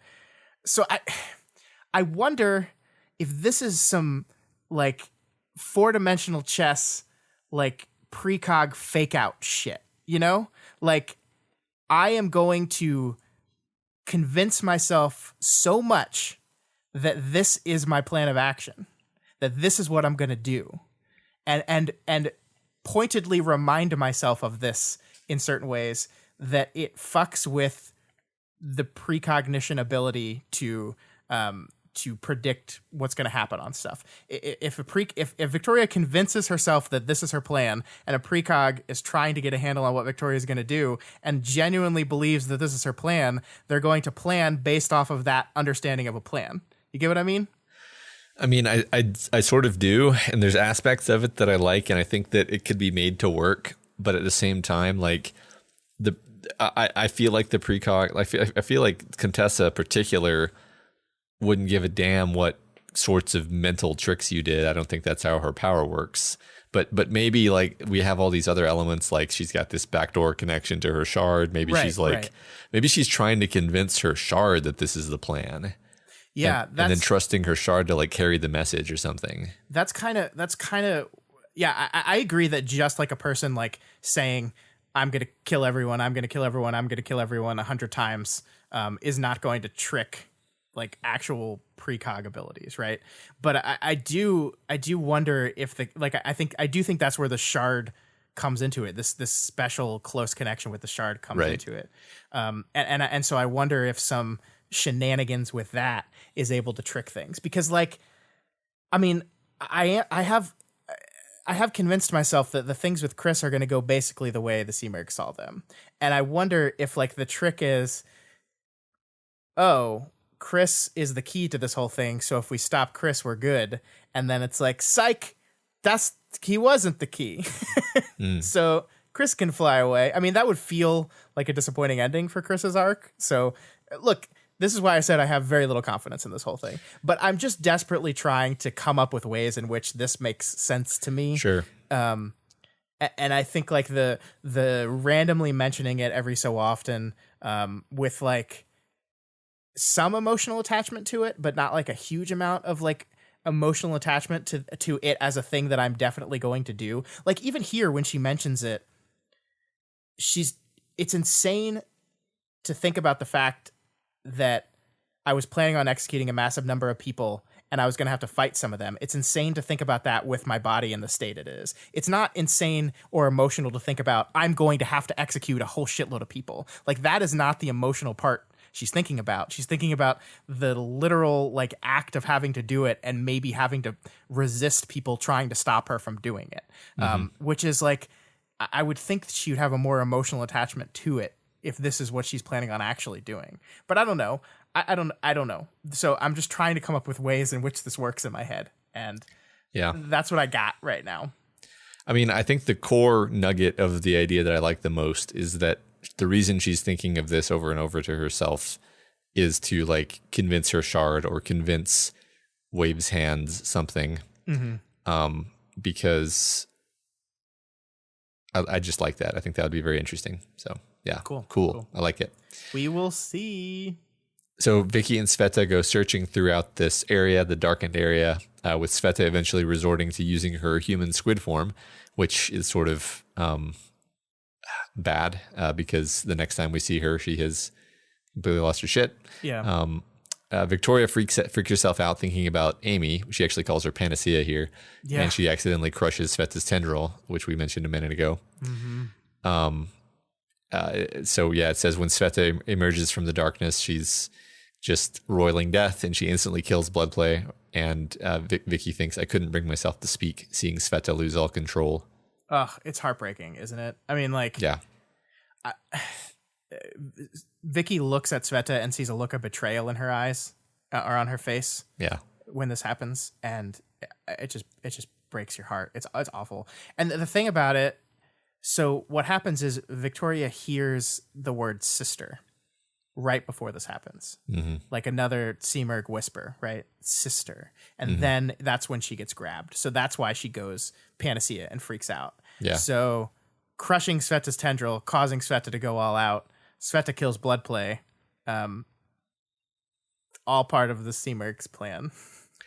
Yep. And of course now Sveta is a dangerous, I mean, I don't want to say it, but it's entirely possible that Sveta is now red for all intents and purposes. Oh, I know. Like she's lost her control, and now this is, old school deathball Sveta. Yeah, there's this moment when she like goes full like completely unfolds her human form, that her clothes and armor fall off her. Yeah. And it's just like reading back the chapter after I finished, knowing where Sveta ends this chapter on, that felt like a really key moment. Yeah. And she hadn't lost all control at that point. She was teetering. She chooses to go full, fully unfolding her tendrils to do basically the capture the flag thing, where she's just going to reach out looking for Dinah, right? Mm-hmm. But yeah, the way the text emphasizes that her clothing and armor falls off, and that's almost like literal dehumanization, right? Like the clothes, it is her abandoning the parts that made her have a body, that like the clothes are just falling off and going away, and that's like Sveta as we knew her throughout so much of this book is gone now. And oh my god, I didn't even know she could do that anymore. I didn't either. Yeah, like and that's the degree to which she has refrained from unfolding that much. Like she'll use like an arm basically, but her arms, and I actually kind of thought that like maybe her torso was like a solid mass now, and it's like no, she can still go full death ball form, and she just hasn't been because it upsets her too much and it reminds her of her worst times, and this is so much more actualizing for her to use it the way she's been using it, and then to see her feel that she needs to do it and then apparently just loses control when she does it. It's horrible. Yeah, and it's Victoria's fault, quote unquote. Right. She'll feel responsible for it at least. Yeah. And then the chapter ends with Victoria asking Dinah the question, which is kick her ass or kick her ass more. This is triumphant. But I'm sad about it. Yeah. Like there's definitely this moment where like, so they succeed, they get Dinah back, they go to confront the Seamerg, and Dinah has one more use of her power, and she's like, ask me a question. What question? Any question. What should I do? Kick her ass or kick her ass more? And Dinah's response is, just kicking her ass will be enough. And so they ride into this final battle with the Seamerg, knowing that she's just going to have to be random and not use her cool cause effect stuff. And that is a moment of triumph, but like with Sveta there, I don't know. Like I want to feel happy and triumphant about it, but I'm just devastated about Sveta, who's just lost control and casually killed Bloodplay. Like it's just, I want to be excited, and I am. A part of me is very fuck yeah, let's take this jerk down, and then the other part of me is like, oh, yeah. I mean, let's just for a minute say like, I think Kinsey is actually in a pretty good spot right now. I think Rain is just Rain, but like Byron found this great kind of peace with his brother, and now his brother has been recently killed, and he's just at this incredibly low point. Sveta, she got her body. She kind of thought things were going to be okay. She kind of found herself, and now that's all been taken away from her, and she's losing it, and she's going to do things that she regrets, or she may already have. Mm-hmm. And Victoria found this great moment of like acceptance and beautiful self-love. And now like that's sort of being twisted in a way where I don't know if she's going to walk away from this situation feeling that those positive feelings anymore. And it's a really, dark, sad twist to put us through. And I'm just really wondering where things are going to go from here. Yeah. Well, this is climax, right? This is the final challenge to overcome. Mm-hmm. And the question will be whether our characters can do it. True. I am not ready to toss in the towel. Like Sveta had this moment. I'm not ready to give up on her yet. And I certainly hope she's not going to give up.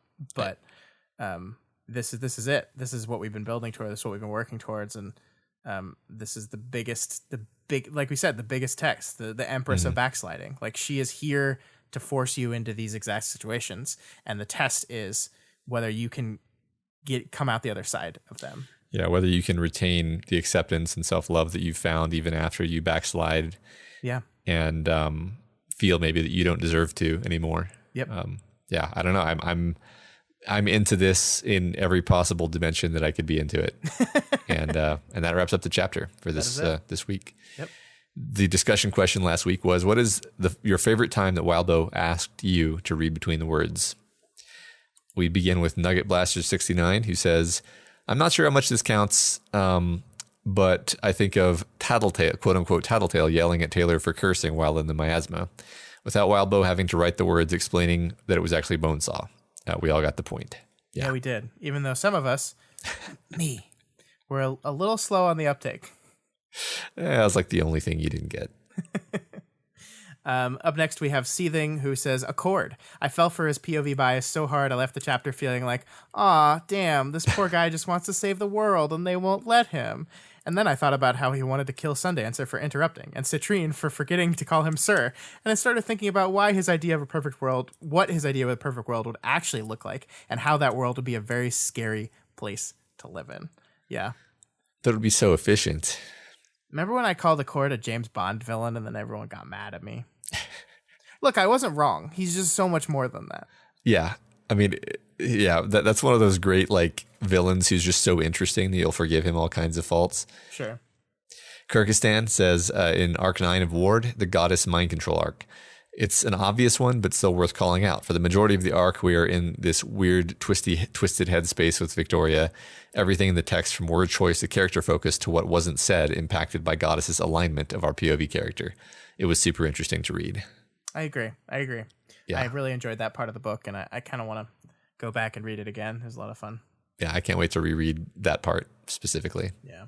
X Das Niveau says the end of Worm and Queen Administrator as the new protagonist. The dissonance between the written word and the dangerous screaming crowd and the cheering crowd we as the reader think they are. The inhuman perspective where we have to decipher the reaction based on our flawed perception of the human mind. Das Niveau says this is a bit like Vampire Masquerade Bloodlines, where the player has to guess what the character has asked based on the answers when playing a Malkavian, the Crazy Clan. Never played that game, but that sounds cool. It sure sounds interesting. I don't even know what that is. No. Okay, cool. Yeah, I like that answer. Elliot says, I know this feels like the obvious / easy answer coming from me, but Pact, especially with the no lying rule practitioners are beholden to. It leads to so many amazing examples of clever phrasing and wording that hit you in retrospect and gets you to start studying every word people say to find the hidden meaning. It's honestly such a fun mechanic. Yeah, of course, that is Elliot, as in host of Deep Impact Elliot. Yeah, that's I agree. That is one of the most fun things about Pact for me, is that you pay 3 times as much attention to dialogue as you usually do, because you're like, okay, what do they actually say though?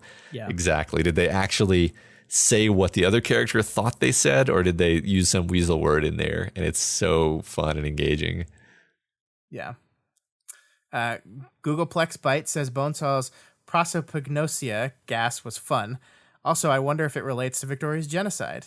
No, it doesn't, because it's not a real genocide, because I cracked it. I did it. There you go. Yeah, we're going to... It's official company policy is that you're right about this. Let's just say that it would be very fitting to the times we live in, Matt, for Bonesaw to manufacture some sort of superflu that targeted the capes.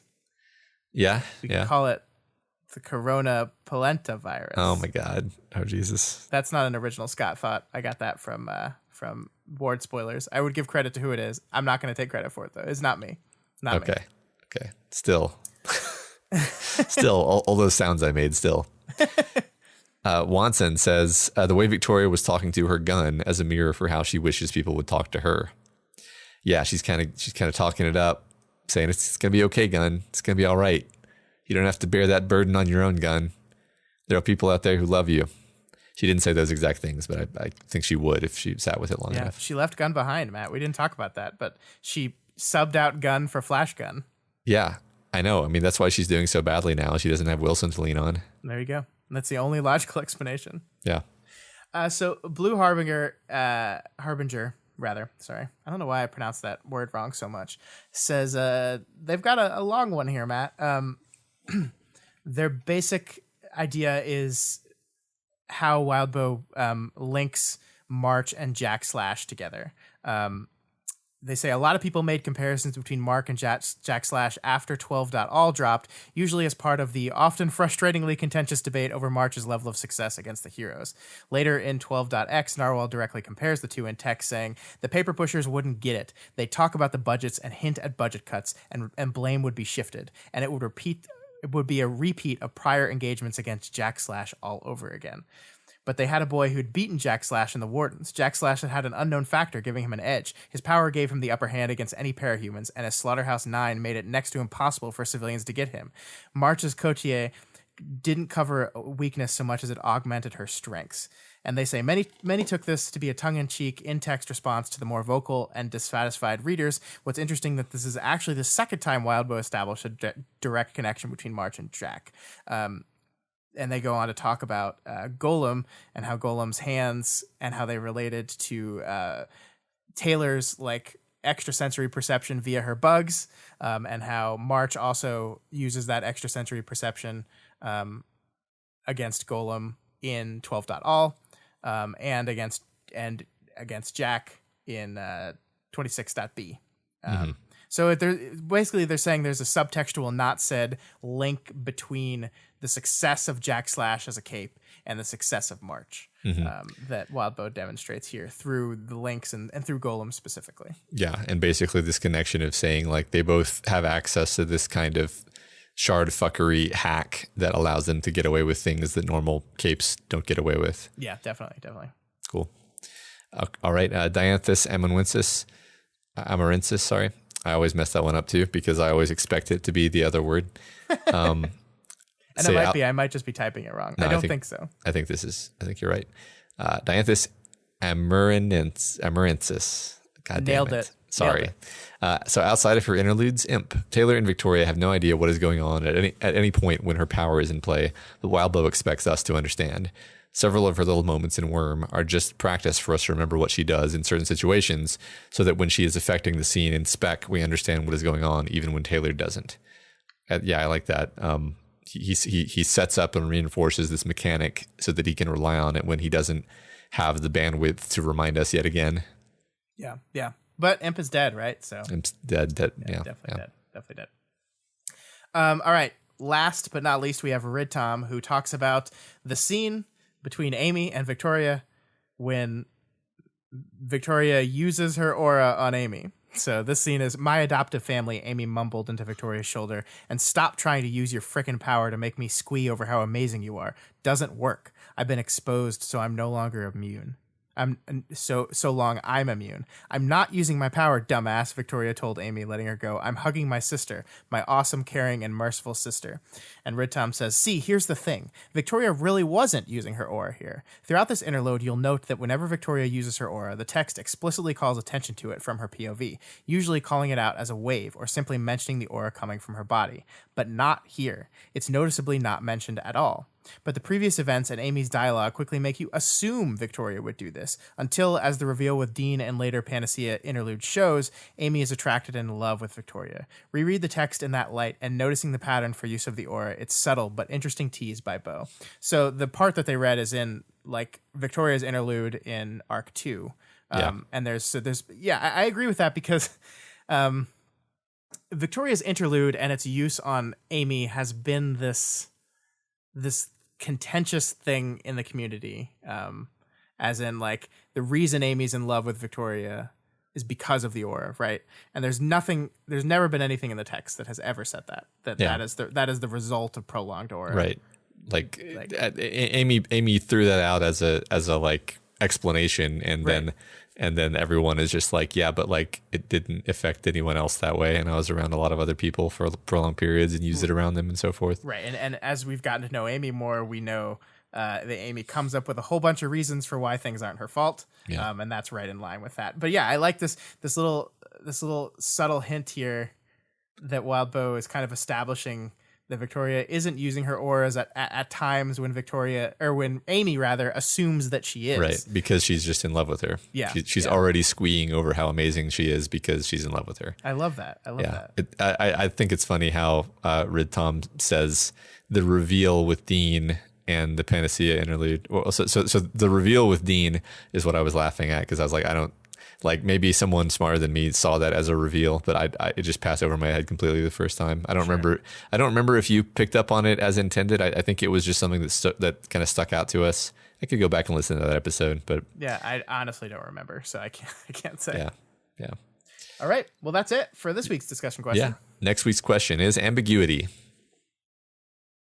Okay, for real. The question is, talk about a time Wildbow has used ambiguity. And that is different from the question we asked this week, right? It's not subtextual things. It's just ambiguity in general.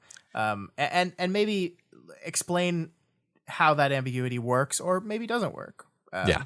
In favor of what you think the book is trying to do with it. Right. There's, the ending of Worm is one that I can think of off the top of my head. So you could use that. You talk about that one if you wanted to, but I thought of several examples. Ambiguous. Psh, yeah, right. Psh, psh, she's alive. Psh.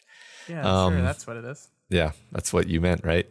Totally. All right. That's discussion question time is over. Scott, let's get into some March's madness. All right. So first, we're going to go through our round 2 results. Matt, there's 16 of these. So again, I don't think we're going to go through every single one. A little too much still to cover on a show and have it be of reasonable length, which we're already way past that. But I wanted to talk about some of the big ones, and I want to read some of the comments on some of the surprising and close ones. So once again, Matt, Fumehood continues to be the Cinderella story of the bracket because number 12 seed Fumehood in round 2 took down the number 4 seed, the major malfunction named Carrie Added. And it wasn't even close, Matt. It wasn't even close. It was shocking. 74% to 26%. I was shocked. Fumehood. Wow. I don't understand this fandom at all. Let's see some of the comments on that matchup, if we have any. We have Der Dunkel, who says, "Why is there an in-team fighting so early?" And it's because Scott seeded Fumehood improperly, clearly. Yeah. And we have Jordy, who says, "Carrie all the way. Fumehood is a good egg and deserves all of our love, but I think she owes a lot of her best moments and growth to the major malfunctions. It doesn't feel right to vote for her over one of her kids." You know what? I agree with that sentiment, but you know who doesn't agree with that? About 700 people. Yeah. That's it was rough. It was rough. So that's Carrie Added gone. Poor Carrie. Yeah. You're invulnerable, but not in this case. Yes, sadly. Our other big matchup was in our Shin bracket. We had the number 4K Furcate going up against number 5 Withdrawal. And Matt, shockingly, Withdrawal takes down Furcate 51 to 49%. 51 to 49%. It was, I think, let me see how many votes here. I'll get it up here. This is a tremendous upset. It is. It was 23 votes. 23 votes made Withdrawal win. That's tiny. That's a tiny sliver. I don't know how to process this, Scott. I'm just speechless. It's rough. Sarah Penguin on the comments says, "Got to vote for Cat Girl, Fox Girl, and Weasel Girl." Okay. My Chemical Romance says, "I thought long and hard about this one. I eventually came to realize how brilliant I think that it is that Kay, who appears from the outset to have the weakest sense of self-identity, perhaps of anyone in the story, one that is constantly in flux, is actually the most able to recover from the loss of self that is death and being resurrected as part of the flock. She is not only constantly interrogating herself and her identity, and even when she comes back lower on the scales, she's focused on how to better herself from where she is, not how to get back exactly to who she used to be. Her power is perfectly enmeshed with her themes and her character, and she's a gosh darn great character. P.S. Withdrawal is also great, and I love him almost as much." Well, man, that's a great excuse to vote for Furcate there, but yeah, it's a really good argument for a dead character. Mm-hmm.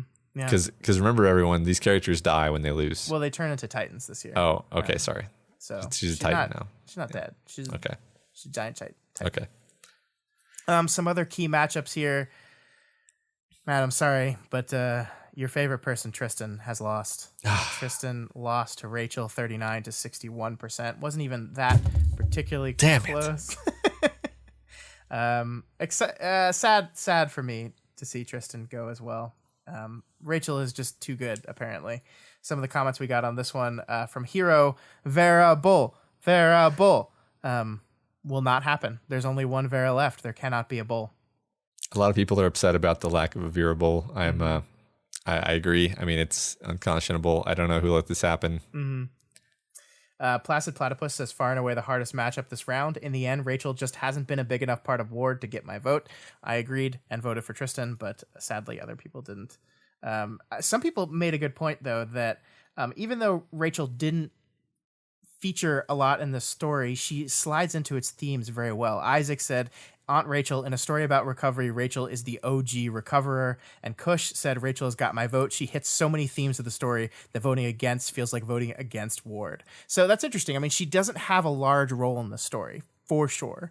But thematically, her journey mirrors the journey of this book a lot. So, yeah, fair enough. Yeah. So cool. Any more matchups? I'm trying to see. So Rain, our number 1 seed, easily defeated Love Lost. Easily, just blew her away. Makes sense. Chicken Little beat the Cronus Titan 58 to 42%. So that was close. Byron won as well. Finale lost against Missy. One of my hardest personal matchups, which everyone agreed that it was a hard matchup, but Vista dominated against poor Finale 74 to 26%. So Kenzie advanced as well. Sveta advanced as well. And Victoria and Ashley. Ashley, oh my God, the biggest destruction of this week's matchup is Ashley versus Slashley. And Ashley won 96% to 4%. It's funny because that's the only major landslide. And then I think K versus Withdrawal is like the closest ever. Mm-hmm. But it seems like most of these matchups are like 60-30. 60-40 or 70-30 type matchups. Yeah. Which is kind of cool. I mean, it's kind of cool to see like each side has their fans. Generally there's one that surges ahead, but there's still always a big contingent who voted for the other side. So that just means everybody loves these characters. Yeah, definitely. And guess what, Matt? It's only going to get harder. Yep. Because now we are officially in the Sweet 16, and let's go through these matchups and make some selections. Matt, you want to start with the Aleph bracket? Every dog has his day matchup. All right. Rain Fraser, Precipice versus Rachel Lint. You know, we got some really good arguments for why Rachel is a good pick, but man, I think Rain embodies those themes of Ward even more than she does. Yeah, I'm going to go with the character who is actually one of the main characters of Ward as embodying Ward. I mean, I think his character and sort of the gimmick of the Dream Room is such a fantastically creative idea. It's one of those things that I'm going to carry away from the story and refer back to the rest of my life, for sure. Definitely. Next matchup? We have Waterfowl, which is our matchup between Chicken Little and Capricorn Blue, Byron. Beautiful. Who are you voting for on this one? I don't know. Chicken Little? Yeah, I'm voting for Chicken Little. Okay. I like Byron, but I liked Tristan more. I like Tristan more too. Sorry, everyone. Yeah. I know I'm not supposed to. You can do whatever you want, Matt. All right. Bet matchups. Here we have The Right Headspace. Lisa Wilburn, Tattletale versus Missy.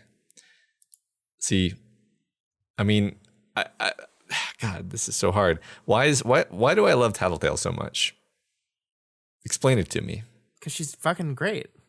She is. I'm voting for her again. Okay. I am tired of Tattletale winning all the time, though.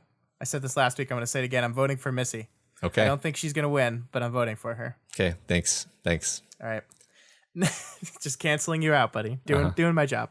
All right. Next up in the bet matchup, we have Eye Catching, which is Kenzie Martin / Lookout versus Sveta / Tress. Which I don't know why I keep Tress in there. Like, I haven't heard someone call Sveta Tress in like a year. Wow. Yeah. Right. Why? Why? This is a hard one, man. I love both of these characters. Yeah. I mean, this is like the first time I've ever just been like, I don't want to vote on this. Mm-hmm. I really don't. I might just pass. You have to. That's not how the game works, Matt. But I want them to both be friends and be happy. It's win. not gonna happen. One of them is turning into a giant titan. Okay, well, right now I care more about Sveta because she just turned into Squid Sveta, and I'm worried about her, and I don't want her to be sad, and so I'm voting for her. That's the only reason. That's not my only reason. Sveta is one of my favorite characters in the story. I've always loved her, and Kenzie's great. Love Kenzie. Don't want to take anything away from Kenzie, but you put this choice in front of me. I'm gonna pick Sveta. All right. Your funeral. All right. I don't know what that means. Are people gonna kill me? Just trying to make it seem really, really dire. Okay. All right, here, Gimel matchups. Keeping the Doctor Away. Victoria Dallin versus Fume Hood.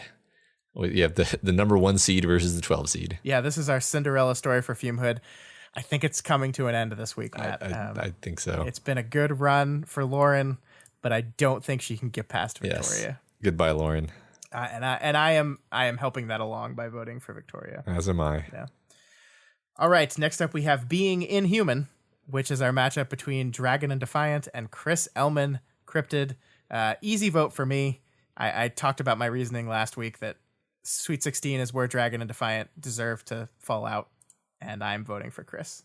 Yeah, I mean, I suppose Chris could turn around and become a horrible shit and make me hate him, but right now he's just that kind of lovable scumbag that we all just want to see him redeem himself. So. Look, Chris could turn around and be a horrible shit and make me hate him, and I'd still vote for him because true, fair. I love that horrible shit. Yeah. All right. Next matchup. Take your medicine. Yes, take your medicine. Ashley Stillen, Swan Song versus Withdrawal. You had a good run. Yeah, you had a good run, Withdrawal, but Ashley's Ashley. Ashley's one of my favorite characters. Yeah.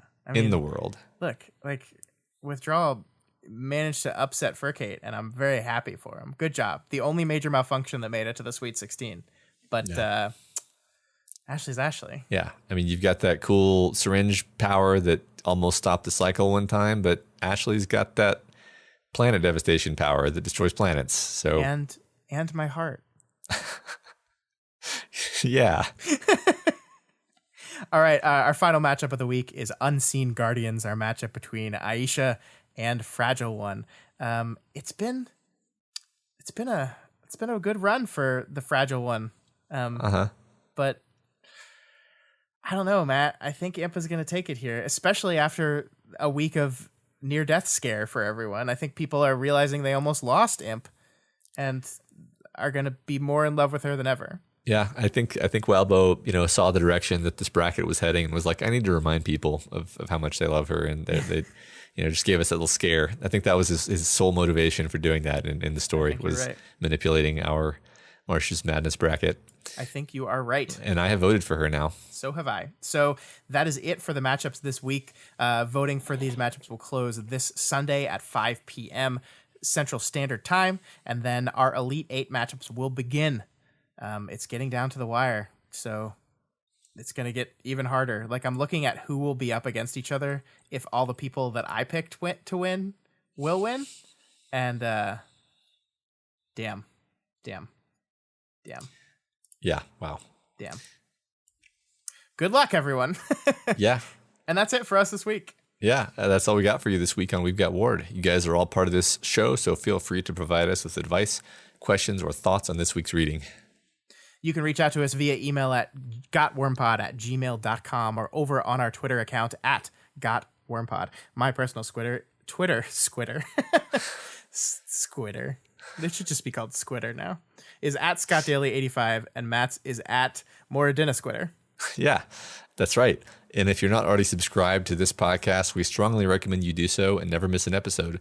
We've Got Ward is on iTunes, Stitcher, YouTube, Google Play, and pretty much anywhere else in the world you can listen to podcasts. And as always, you can find all the other shows we do over at our website, doofmedia.com. That's where you can find Deep Impact for a few more weeks. They've started releasing their little snippets of the live stream on the Deep Impact feed. So I think the epilogue just came out this past weekend. So Deep Impact is officially complete. Every single chapter has an episode now. So perfect time to binge it. Perfect.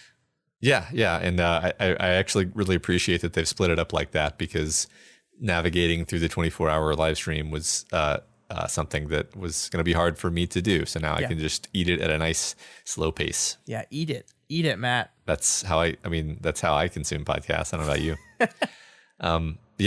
If you like any of our shows on the network and you want to support them, consider donating to our Patreon account at patreon.com/doofmedia. Supporting us on Patreon at the $20 level per month gets you the power to force us to watch a movie or read a short story of your choice and do an episode of about that on our other podcast, the Doofcast. It, as well as every other level, also gives you the ability to vote in our fan art and costume contests, and of course participate in the excellent Discord chat. And as always, while you are on Patreon, make sure you head on over to patreon.com/Wildbow and donate to him as well. This is his world. We're just playing in it. Yep.